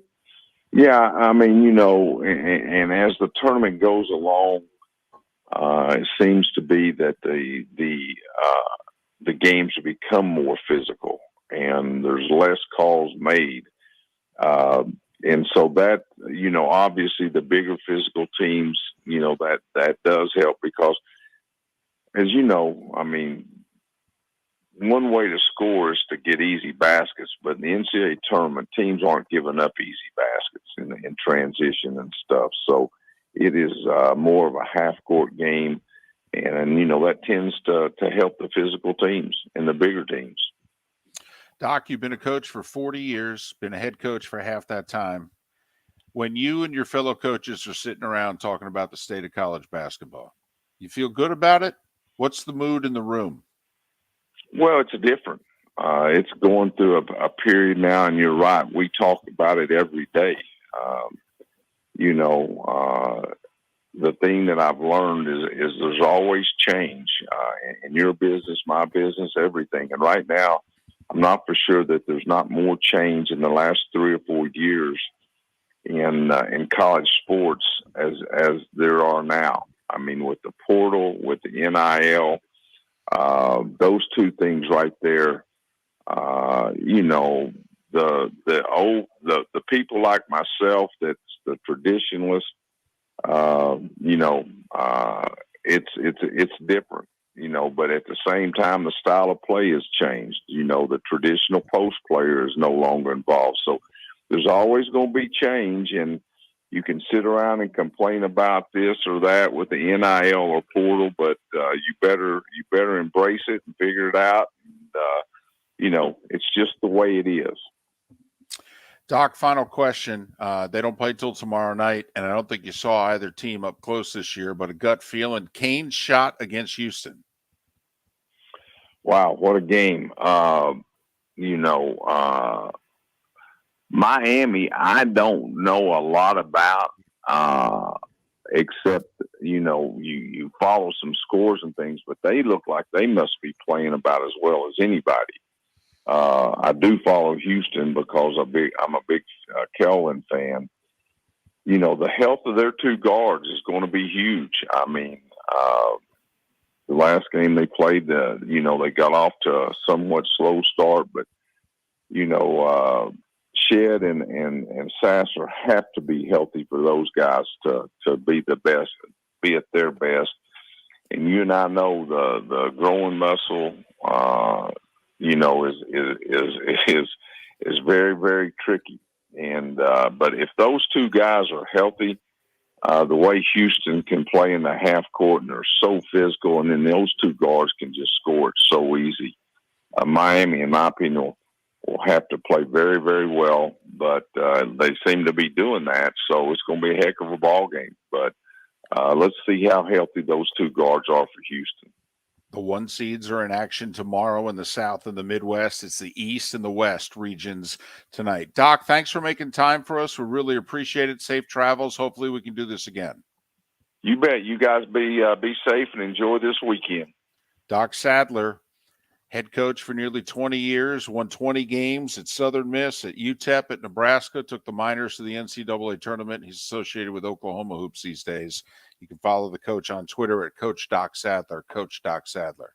He seems to think that physicality will reign supreme this weekend. That is, the longer the tournament goes, referees tend to put their whistles in their pockets a little bit more, which doesn't bode well, in my opinion, for FAU, because they're playing a really physical team in Tennessee tonight. So if physicality wins out, we'll have a Tennessee-Michigan State East Region final. Out west, Arkansas, UConn, UCLA, Gonzaga. Go with UCLA and... Yeah. Mm-hmm. I was going to say, because Arkansas out-toughed Kansas, and that ain't easy to do. And Connecticut's as physical as they were in the Big East. So I think that game has all the makings of a terrific basketball game tonight. Miller and Moulton, Lake City, Port Charlotte, St. Pete, Venice. We thank you all for listening. We'll do it again tomorrow morning. The bonus hour and the 239 is next. Miller and Moulton here for the Clutch Vodka play of the day.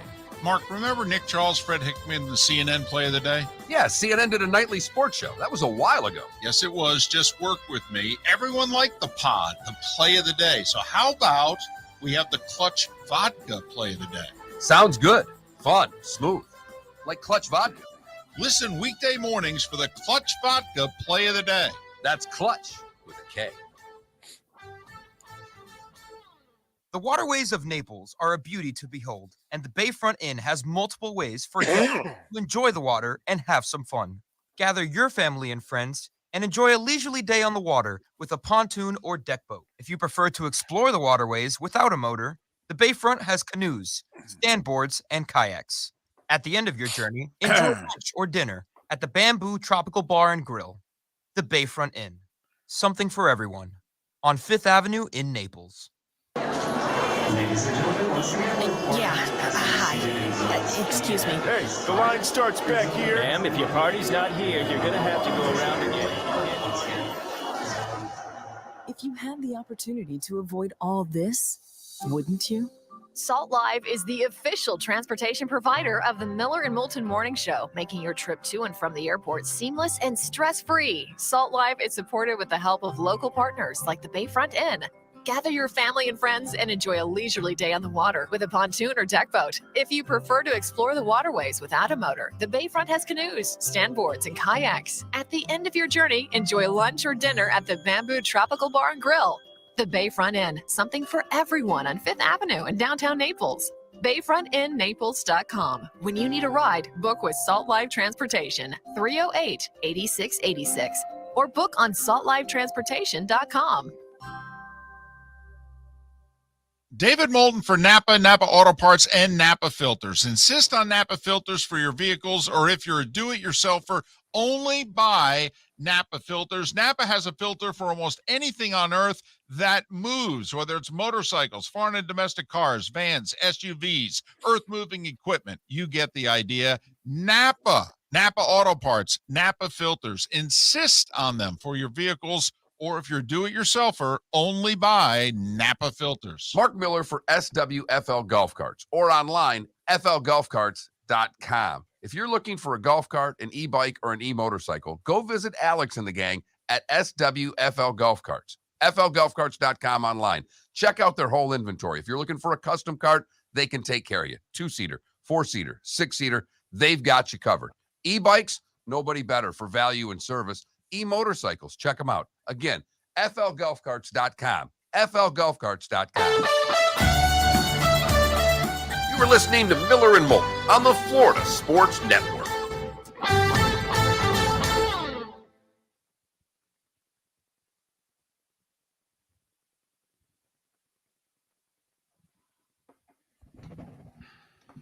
They beat Kansas, and Nick Smith played awful. He's right. Not only that, they're down 2 guys.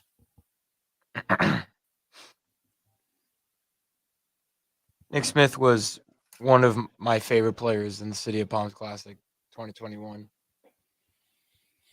Like, he is a point guard.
Providence with an interesting hire. They just hired the George Mason head coach, Kim English. We're coming back.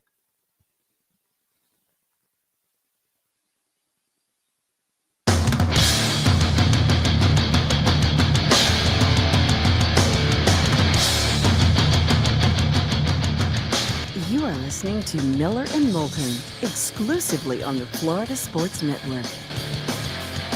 And now, here's Mark Miller and David Moulton.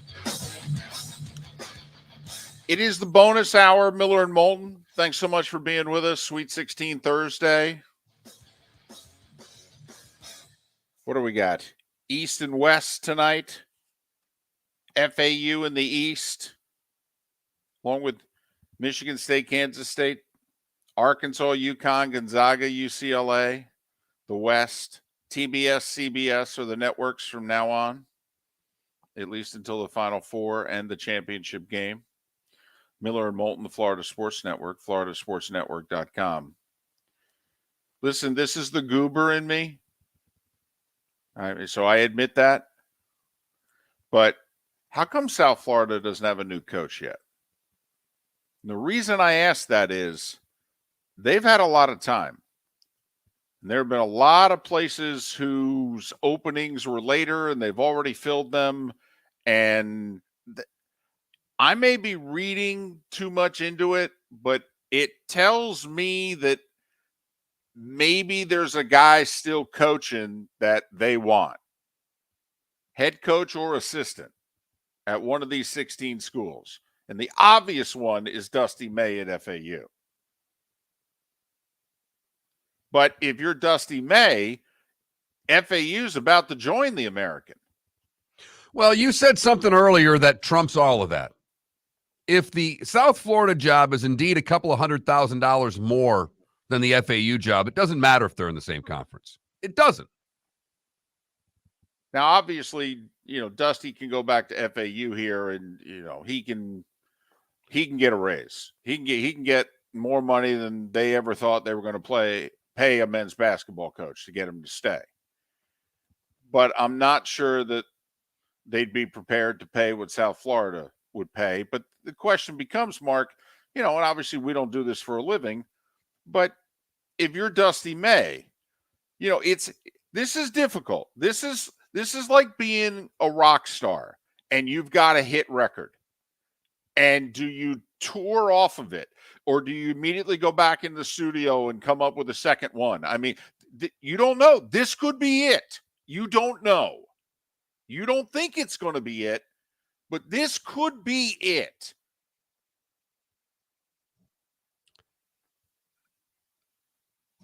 And my advice to Dusty May would be to take the best job that's available to you and get out now. And I say that as we talked yesterday about FGCU and the 10 years ago, Andy Enfield, and I just happened to see a clip this morning before the show of Andy's presser after the game and how young he looked. But he's now the most winningest coach in USC basketball history with 2 commas in his annual salary. That if he stuck around for another year, that job's not there. Correct. It's just not. It's the way it goes. No, I mean, who knows? If he came back with, that same group minus Sherwood Brown, who knows? Maybe they win the conference again instead of losing in the conference final. Maybe they go back to the tournament. Who knows? Maybe he gets a better job than USC. I don't know, though. It was a Pac-12 job that was paying 7 figures. That's pretty good. Those are hard to come by the last time I checked. Right. There's only about 50, 60 of those jobs. Like if you're Dusty May, like apparently Providence just hired the George Mason head coach. Well, I mean, if you're thinking about, Power 6 jobs that are available, I think that only leaves Penn State because that coach decided to leave yesterday for Notre Dame. I think that's the only one. So if you're Dusty May, if you're not the guy for Penn State or whatever, then you're leaving for a mid-major job, if you know what I mean. Yes. So then the question becomes, Do you just leave for the best mid-major job you can get your hands on? Or do you go back to FAU? Remember, this is a veteran team. They ain't going to be as good next year. You leave for the best mid-major job that's out there with the most money. Because then, in theory, what do you get to do? You're going to get some money for your assistants. You're going to be able to bring people that you want to bring with you.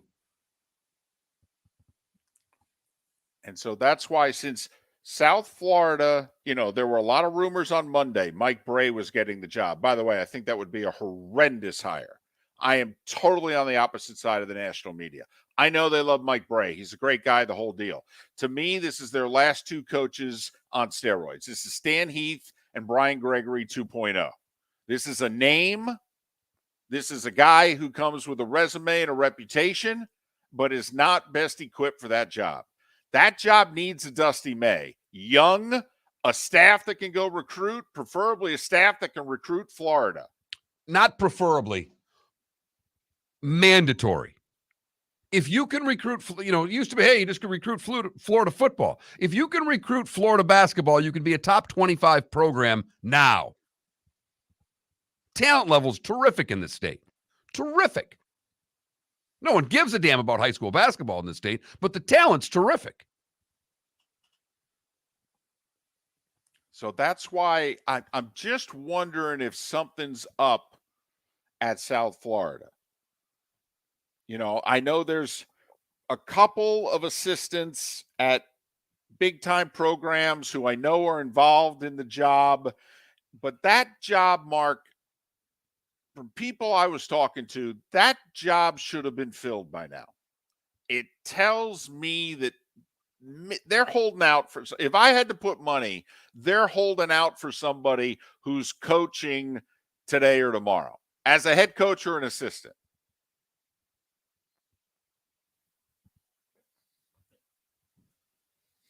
That's as much South Florida basketball talk that's ever happened. I know. In the history of sports talk radio, including the greater Tampa area. Just, that's the other game that's out there now. You make your tournament run and you go, and then it's like, okay, where's that guy going? I mean, college basketball coaches, Mark, are kind of like the star players in the NBA. I mean, it doesn't matter what team you're playing for right now. They start talking about you like where you're going to go next. Or they're good mid-major players that are going to get in the transfer portal and go to a big program. Totally. I mean, they're just like the players is what they really are. Right. I mean, this Dusty May, he could go be a graduate transfer somewhere. Right. Exactly. So, but that's all. Kind of the game within the game here. Miller and Moulton. A few other things we've kicked around on the show today. First off, the ratings came in for the World Baseball Classic. 4.5 million people watched. 4.5 million. More than double what had watched any other game in the World Baseball Classic. Is 4.5 million good for a baseball game? Well, it was better than all but 3 division series games last year. And basically, it was the 3 division series games that involved the Yankees. So the World Baseball Classic final did Yankees division series playoff numbers, basically. Did a better rating than the deciding game of the NLCS between the Phillies and the Padres. And both those games were on FS1, by the way, so it's a fair comparison. And I'm still, it's a terrific number. It's great for the World Baseball Classic. I don't know if it's a good number or a bad number for baseball. I really don't, David. Like, I know you can spin this 60 different ways, the positive side of this. But when the playoffs come around and we're not watching them at the level we're watching the World Baseball Classic, that's not good. Here's why I think it is a terrific number for baseball. And maybe this is a baseball bias. What have some of the players always, well, not always, but in the last 10, 15 years said about Major League Baseball? You guys got to market us better, man. We got some really good players, great players, actually, and more athleticism than ever before. I mean, the highlight reel on a nightly basis now is actually better than the highlight reel has ever been in the sport. The game may not be as exciting. But the highlight reel, the This Week in Baseball highlight reel, Mark, is far better now than it was when you and I grew up watching it. How about that? And to me, what did Tuesday night show? The casual sports fan that doesn't watch baseball will show up for Trout and Ohtani. It's the first time that Mike Trout ever moved the needle. And it's also proof that Ohtani can. I hope you're right. I hope you're right. Or was it just simply the USA on the front of the jersey? I want you to be right, David. I'm fearful that it was the USA part of it. Now, the other part of this, if I'm Major League Baseball, I got to get those two guys off the Angels. I mean, this is where the little NBA part of you is coming out going, we got to get these guys. It's like Damian Lillard. We got to get this guy out of Portland. Okay? I mean, seriously, can we pick a team and just, because this guy's the star and nobody sees him. And, Trout's 31 also. I mean, come on. It's go time here. Ohtani's in his late 20s when he becomes a free agent. My hope is Ohtani doesn't say, well, I want to play in a small market where there's a lot of pressure. No offense. You'd be awesome in Seattle. You might win them a World Series. Major League Baseball needs you in a top 5 market. Boy, I bet they're thrilled to go back to Los Angeles and lose 92 games this year. Well, they think they're going to have a pretty good team this year. They actually think they could turn it around and be a playoff team. But, Felipe, you touched on something, which is a lot of pressure on the Angels. Trout and Ohtani are going to go back, and they're going to be excited about the season. And they now know what it feels like, intense games. And if they ain't playing in them, Ohtani's a free agent in a year. That's easy. But is this actually the catalyst for Mike Trout to do something he's never done before, which is midway through the season, go to the front office and go, yeah, this ain't working for me? Yeah. Baseball doesn't have pressure on it right now. The Angels have tremendous pressure on themselves right now to make something happen with these two players. There's no doubt. But I hope you're right, David. I hope that this is a push for baseball. We mentioned it earlier, the most radical changes in the sport just happened. They're coming off a World Baseball Classic that 4.5 million people watched. And the game was sped up by 25, 30 minutes in spring training. A lot of positives heading into opening day. We'll see how long they last. Miller and Moulton, the good, the bad, and the ugly. Today was the day when, and what's on tap. Still all ahead right here on the Florida Sports Network. Located on the East Trail, locally owned Naples Tiki Bar and Grill is an outdoor eatery next to the Hitching Post shopping center. Island-inspired food with a true tiki theme. The best place in Naples to enjoy the beautiful weather in Southwest Florida. The Naples Tiki Bar and Grill offers a great menu for dine-in or takeout. Enjoy our famous pulled pork, huge burgers, and tiki bar cocktails. Don't miss happy hour every day from 3 to 6, and live music 7 days a week. See you soon at the Naples Tiki Bar and Grill, 11498 Tamiami Trail East. Ladies and gentlemen, once again. Hi. Excuse me. Hey, the line starts back here. Ma'am, if your party's not here, you're going to have to go around again. If you had the opportunity to avoid all this, wouldn't you? Salt Live is the official transportation provider of the Miller and Moulton Morning Show, making your trip to and from the airport seamless and stress-free. Salt Live is supported with the help of local partners like the Bayfront Inn. Gather your family and friends and enjoy a leisurely day on the water with a pontoon or deck boat. If you prefer to explore the waterways without a motor, the Bayfront has canoes, standboards, and kayaks. At the end of your journey, enjoy lunch or dinner at the Bamboo Tropical Bar and Grill. The Bayfront Inn, something for everyone on 5th Avenue in downtown Naples. BayfrontInNaples.com. When you need a ride, book with Salt Live Transportation, 308-8686, or book on saltlivetransportation.com. The waterways of Naples are a beauty to behold, and the Bayfront Inn has multiple ways for guests to enjoy the water and have some fun. Gather your family and friends and enjoy a leisurely day on the water with a pontoon or deck boat. If you prefer to explore the waterways without a motor, the bayfront has canoes, standboards, and kayaks. At the end of your journey, enjoy lunch or dinner at the Bamboo Tropical Bar and Grill, the Bayfront Inn. Something for everyone. On 5th Avenue in Naples. You were listening to Miller and Moulton on the Florida Sports Network.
Adam, you mean former Gator basketball coach, but I know what you're saying. He's now at Georgia. But yeah, his brother, he hired Dusty May because he was familiar with May. He was assistant at Florida.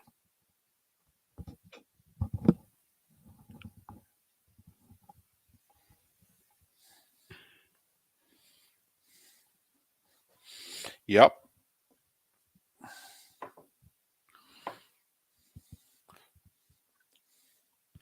But Spitz, the point we made during a break an hour or so ago is, yeah, FAU is joining the American and South Florida is in the American, but it's like comparing Providence to Georgetown. I mean, Providence is in the Big East and they've had more success lately, but Georgetown's the better job. If you had to coach for the next 10 years, best chance to win consistently in the American, South Florida or FAU?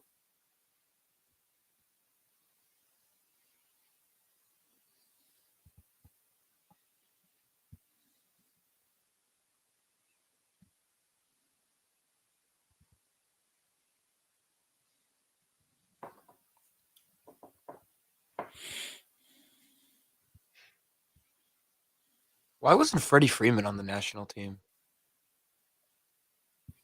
He was. And well, first off, he's not American. Oh, he's Canadian. But he suffered, I think, a minor injury early in the World Baseball Classic. I forgot that he was Canadian, though.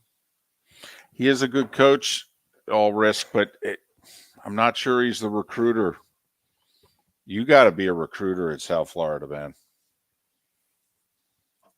Yeah, DC. Got to be tireless early on. Yeah, DC, you can't find one person in the college basketball industry that thinks Providence is a better job than Georgetown.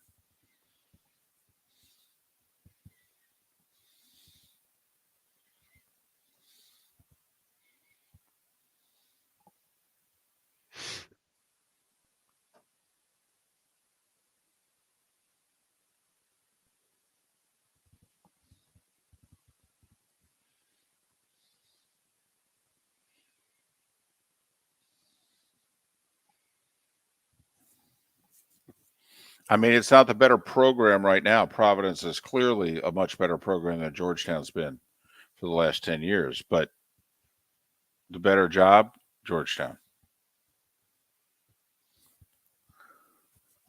Cooley wanted Providence to step up off the court. We're coming back.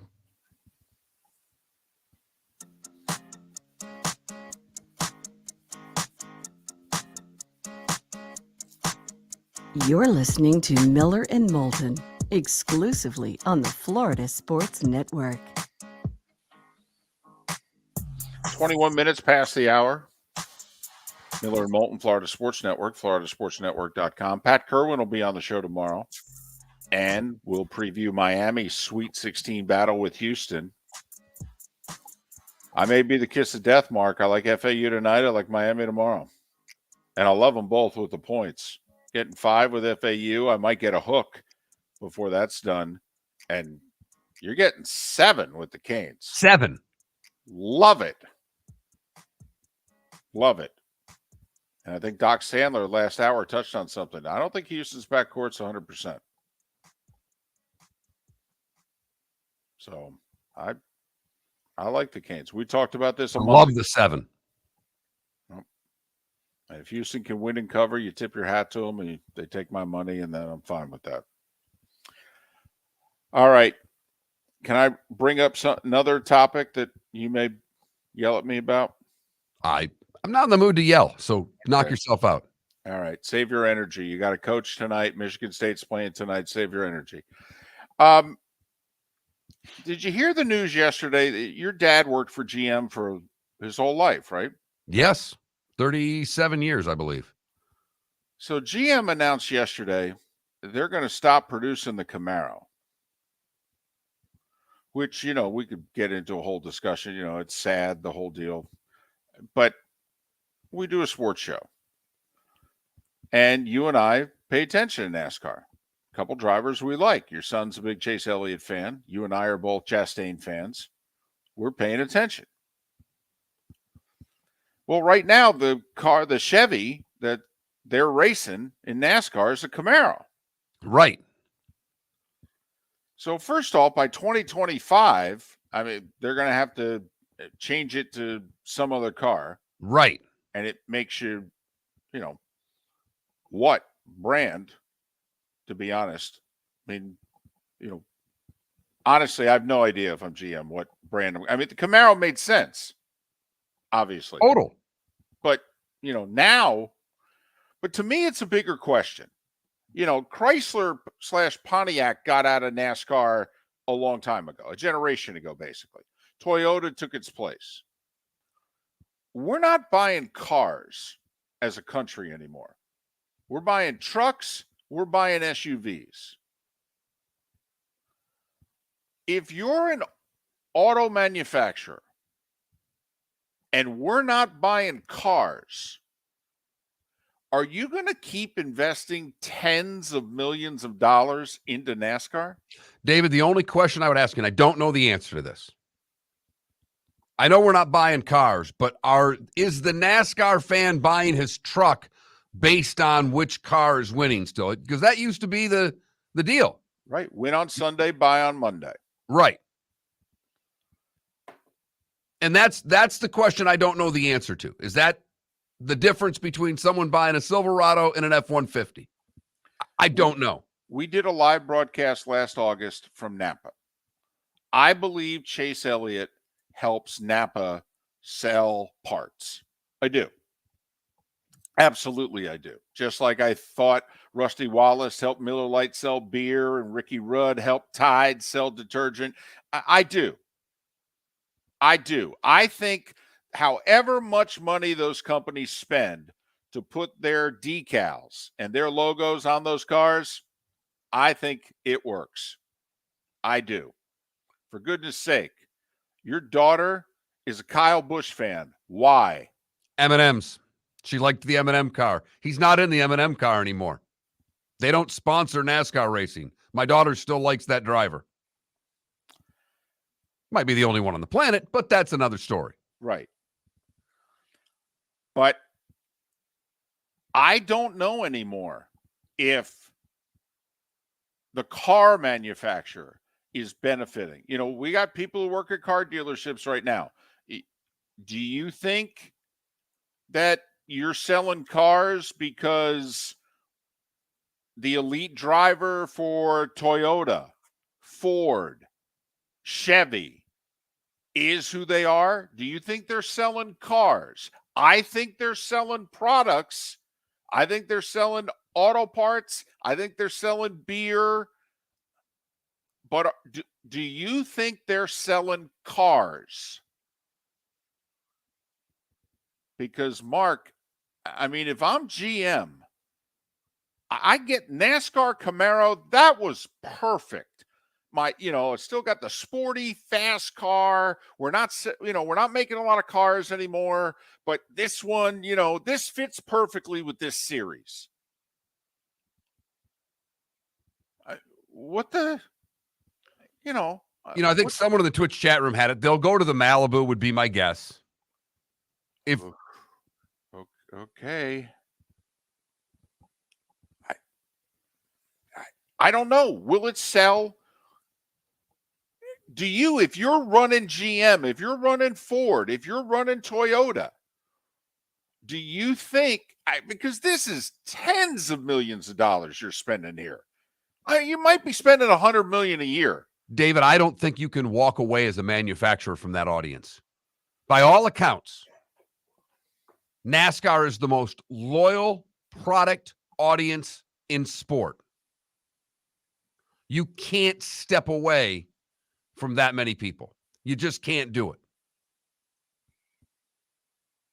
It's the same 4 million, if you know what I mean. Outside of the Daytona 500, you're right. It's loyal. 36 weeks. Oh, no. They watch qualifying. FS1's best ratings are racing. Truck Series, Xfinity, you name it. It's their best racing. Their talking head shows, the highest rated talking head show they have, 6 o'clock at night, the racing show. Not even close. And I think the manufacturers, I don't think GM can walk away from it. That's just my personal opinion.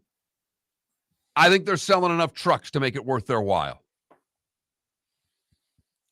And product availability, the way to get it in front of your consumers, the things that they do, the touchy-feely part of it.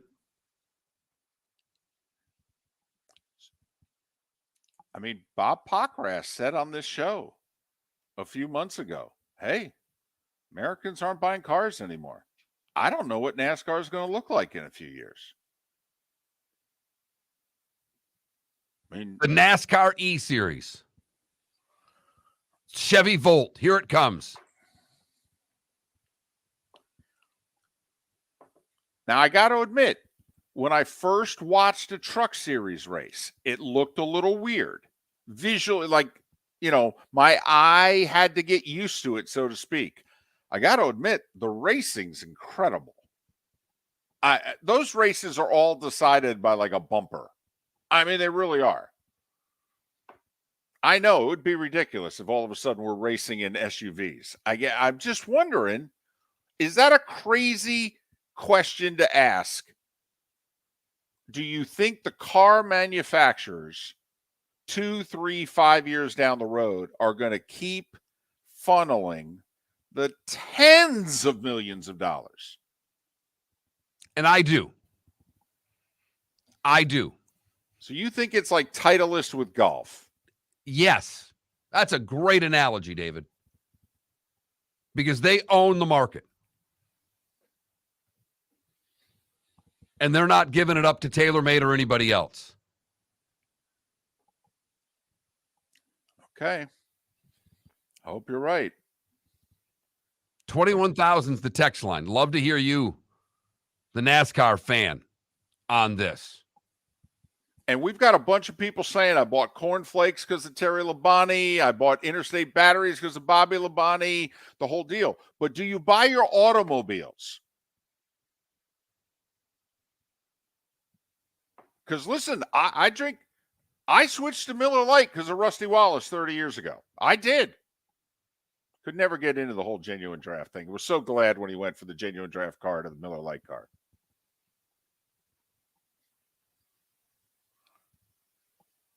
But I'm curious, do you buy you buy your products because of a NASCAR driver. Do you buy your automobile because of a NASCAR driver? Good, bad, and ugly. What's on tap? Today's the day when coming up.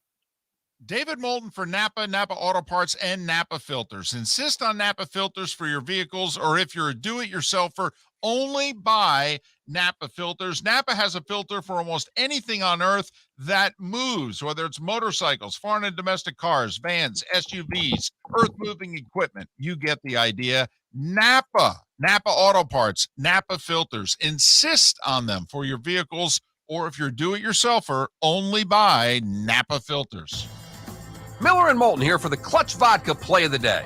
Mark, remember Nick Charles, Fred Hickman, the CNN Play of the Day? Yeah, CNN did a nightly sports show. That was a while ago. Yes, it was. Just work with me. Everyone liked the pod, the Play of the Day. So how about we have the Clutch Vodka Play of the Day? Sounds good. Fun. Smooth. Like Clutch Vodka. Listen weekday mornings for the Clutch Vodka Play of the Day. That's Clutch with a K.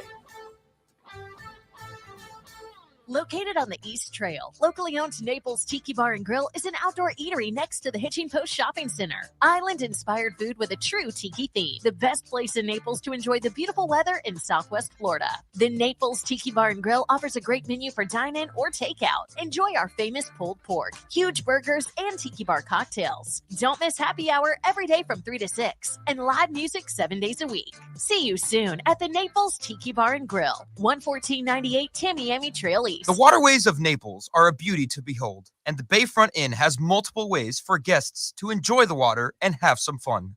Gather your family and friends and enjoy a leisurely day on the water with a pontoon or deck boat. If you prefer to explore the waterways without a motor, the Bayfront has canoes, standboards, and kayaks. At the end of your journey, enjoy lunch or dinner at the Bamboo Tropical Bar and Grill. The Bayfront Inn. Something for everyone. On 5th Avenue in Naples. You were listening to Miller and Moulton on the Florida Sports Network.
That was Eric Spoelstra's 700th career win. Only the fourth coach in NBA history to have 700 wins with the same team. Yep.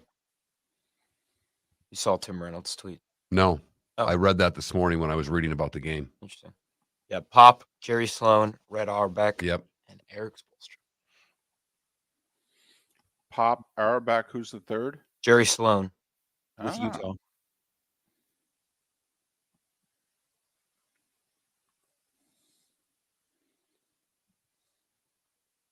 Yeah, I won a lot of games with Stockton and Malone.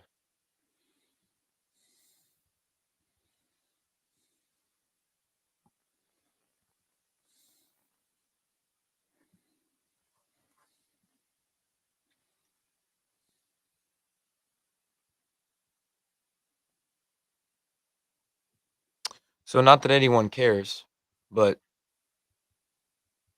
Soph has a day off today, and I was like, okay, do you want to do something?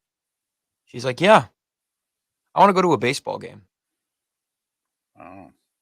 So at 1 p.m. we are going to the Twins game because she wants to go to a baseball game.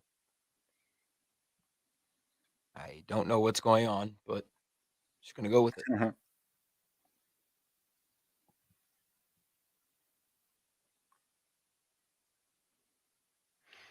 If Notre Dame could beat Ohio State week 4 in South Bend, that would be pretty fantastic. Well, that'll be in prime time on NBC. Yeah, I don't know why they have time TBD on this. I can tell you what it is. It's going to be 8 o'clock. It's going to be 7:30, right?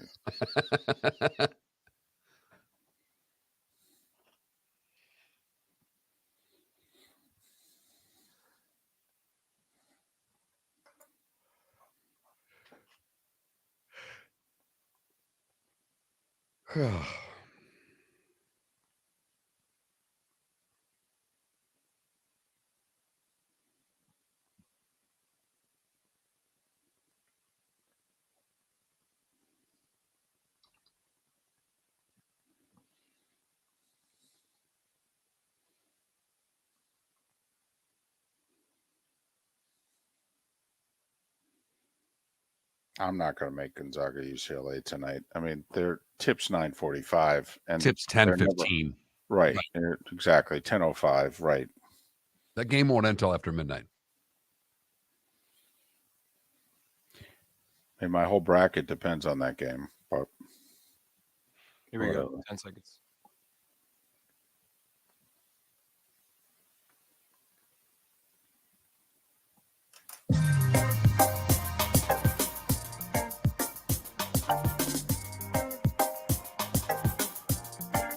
Welcome back to Miller and Moulton, only on the Florida Sports Network. home stretch on this Thursday.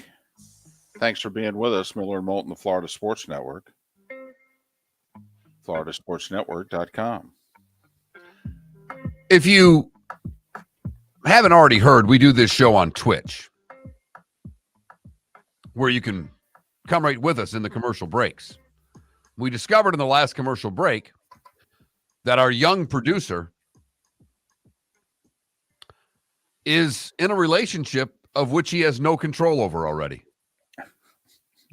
That's why it's going a long so time well. ago that she runs your show. And during the last break, you admitted to it. You're like, girlfriend's got a day off. You know what she wants to do? She wants to go to a baseball game. So you know what we're doing? We're going to a baseball game. Am I supposed to say no to that? I enjoy baseball. You gave the impression as if you had other ideas today and you're doing exactly what she wants to do. No, I just can't believe that she was interested in going to a Twins game. And she is. I want to go to a baseball game. It looks cool. I'll go with you. She has only heard you talk about Major League Baseball and World Baseball Classic for the last month. By the way, Mark, why is the relationship going so well? Because she runs the show. Right. Exactly. I mean, Felipe, that's how it works. You know, happy wife, happy life. I mean, you know, you guys aren't that far down the road yet, but it starts, it starts early. At first, keep it on. At first, I thought you guys were scrutinizing me, but no. I guess you guys know a thing or two. We are. Yeah. Right. And yes. Right. Felipe, okay? 4 people that you love madly. Your mom or your dad, who's running the show? All right. It's my mom. Of course it your is. Grandma and your grandpa, who's running the show? That one's a little different because they're a little old school. Okay. Maybe my grandma, but I don't know. Abelardo's kind of a Don. You know what I mean? Yeah. Of that generation, okay, the women are really good at walking a half a step behind the man, but still being the one in charge. Okay, so it's more subtle. Exactly. Yeah. So, yeah, Abuela definitely does run the show then. It's time for someone to take back this segment, if for no other reason than to stop David from talking about Meghan and Harry. Here's Mark Miller with Today Was the Day When. 1775 is where we start today. Patrick Henry proclaims, "Give me liberty or give me death," in a speech in favor of the Virginian troops joining the U.S. Revolutionary War. Tell you what, can't get away with that nowadays. They just shoot you. Just be like, whatever, dude. Whatever. You asked for it. Yeah, just please. I don't know what to tell you. He said, "Give me liberty or give me death." I gave him one. 1839, the first recorded use of "okay" was in the Boston's Morning Post. That's a good one. Okay. Elijah Otis installs his first elevator at 488 Broadway in New York City today in 1857. When you look down and see that Otis elevator on all your elevators, that's the guy. In 1929, the first telephone installed at the president's desk under the Hoover administration at the White House was today. They were just getting ready for Nixon. doing some prep work for 40 years later. 1940, the first radio broadcast of Truth or Consequences on CBS Radio. 1945, the Battle of Okinawa began, what would become the largest battle in the Pacific War during World War II. 1957, North Carolina beats Kansas in triple overtime, 54-53. Wilt named tournament most outstanding player, despite not playing for the championship team. It was the fourth Kansas player to be named most outstanding player despite not playing for a championship team. Think about how boring college basketball was then. Was that 3 overtimes? 3 overtimes, 54-53. Right. By the way, haunted Chamberlain till his death. He was honored within the final year of his life, as it turned out, at a Kansas game.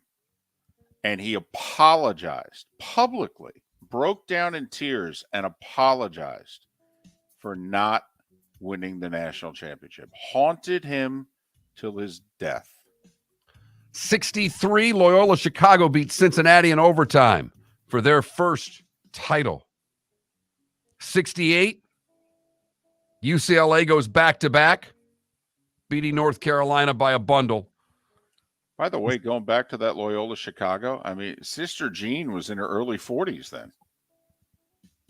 I mean, I want to know, was she a fan? Or did she just jump on the bandwagon? She on the bandwagon? Exactly. Or did she go all the way back to, hey, where were you in 63, Sister Jean? That's what I want to know. Yeah. Today in 77, Elvis began his final concert tour. My mom actually saw one of the shows. He played a lot of small arenas. She saw him in Saginaw, Michigan. I believe my wife tells a story about he was supposed to appear in Binghamton and they had tickets, but obviously he never made it that far. Today in 80, the Players, Trevino wins by 1 stroke ahead of Crenshaw, and in 81, Raymond Floyd wins the Players in a playoff, beating Curtis Strange. Today in 94, Gretzky set the new NHL record, scoring his 802nd goal. Those celebrating birthdays that are no longer with us: Joan Crawford, Roger Bannister, George Scott, Rick Ocasek from the Cars, and Moses Malone. Those that are celebrating birthdays: Shaka Khan, 70. Shaka Khan, Shaka Khan. I let that other pause for everybody to continue in their car because I know that they are doing that right now. Gino Auriemma is 69, Jason Kidd is 50, and Kyrie Irving is 31, and that is Today Was the Day When. What did I miss, David? Elizabeth Taylor died today, 12 years ago. That's it. That's all. I got a couple things. Well, just super casual. Today in 1958, Bill Russell pulled down 40 rebounds. Again, another day in the office. But it is Gordon Hayward's birthday. And in the theme of March, I want to ask you guys something. Gordon Hayward makes that half-court shot. Butler beats Duke for the national championship game. Is that the greatest shot in the history of basketball? Well, since it would have been for the national title and it would have been half court, I mean, would it surpass Leitner? U.S. Reed for Arkansas knocked defending champion Louisville out of the tournament. He had a 2/3 court shot falling out of bounds. I know it was a putback, but the NC State. Yeah, there you go. It's tough to top that in the tournament. I think it's one of the biggest what ifs in the history of basketball. Oh, so close. I know. One man said it best. It almost went in. By the way, is Brad Stevens still at Butler? Is he still in college? That's a great point. I don't think so. Also, obviously, I mean, Coach K won what, 5? That was number 4, wasn't it? Yes, because they won in 2016 next. I mean, so, and his drought in between 3 and 5 would have been significant. I'm sorry, 2015. 2016 was the Chris Jenkins buzzer beater shot, by the way, another clutch shot. Wow.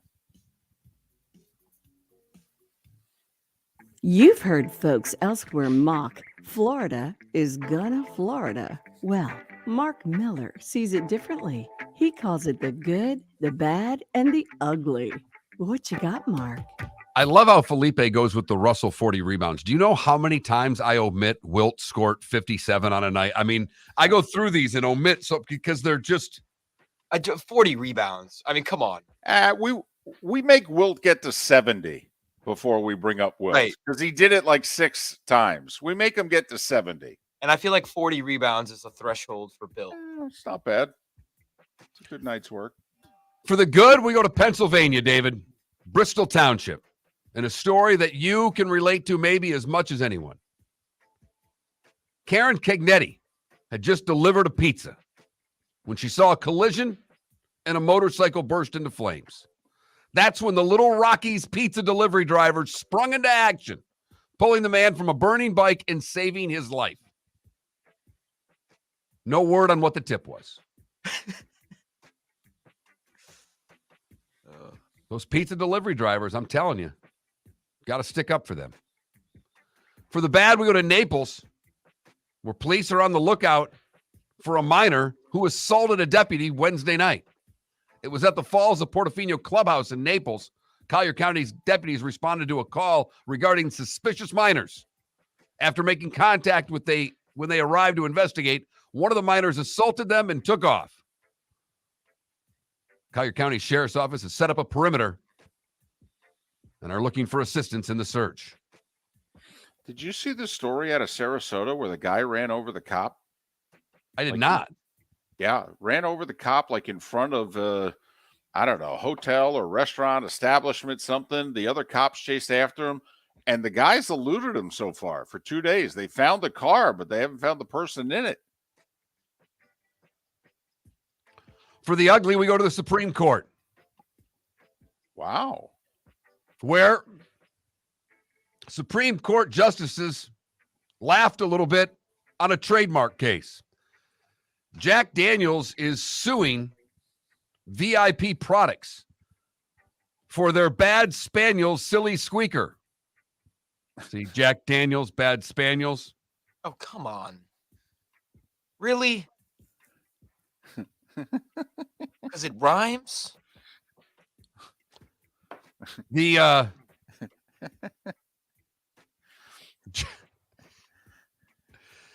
the company also makes Doggy Walker, Canine Cola, and Mountain Drool dog toys.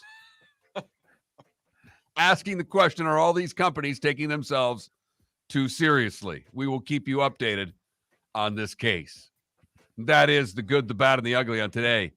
3/23/23. What's the name of the dog company? The pet company? VIP Products. Oh, VIP Pro. Couldn't you actually make the argument that they're helping to advertise your product? 100%. Oh, yeah.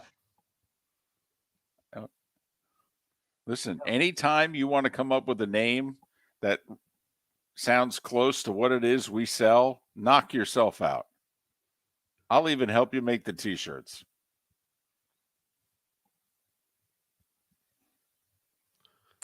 Four games in the NBA tonight. Magic are hosting the Knicks. Knicks are 2 games ahead of the Heat for the 5 seed. The Heat will be paying attention to what's going on in Brooklyn tonight. Cavs and Nets with a rematch. Brooklyn and the Heat tied for the 6th seed. Nets and Heat Saturday night in Miami. Excuse me, big game. There's like 12 hockey games tonight. Big one in Sunrise. Panthers hosting the Leafs. They are at the point where, I mean, not must win, but it's getting to the point where they've got to, well, they certainly have to win more than they lose the rest of the way if they're going to catch Pittsburgh. And getting Toronto at home, big one tonight for the Panthers. The Lightning are in Ottawa. Penguins are also playing tonight, second of back-to-backs. They're in Dallas. So Panthers at home for the Leafs, but the Penguins second of back-to-backs. If you're Florida, you're a point behind the Penguins. Not going to be easy, but maybe you pick up that point tonight. Your Rangers play Carolina. I just don't know. I mean, Carolina's got a lot to play for. The Rangers kind of locked in their spot. Yeah, the Rangers pretty much, after losing to Carolina the other night, figure they're a third-place team. It's just a matter of whether or not they'll play Jersey or Carolina. And by losing to Carolina, it pretty much ensures they're going to play Jersey. Michigan State, K-State, FAU, Tennessee, those games are on TBS. 6:30 and 9 o'clock is when they're scheduled. Brian Anderson, Jim Jackson, Allie LaForce, the broadcast crew. The 7:15 and 9:45 games are on CBS. Arkansas, UConn early. Zags and UCLA late. That's the Iron Eagle treatment. Give me 3 favorites in the Zags. Michigan State's favored, I know. Okay. Give me the 3 favorites in the Zags. I'll take all 4 dogs straight up tonight.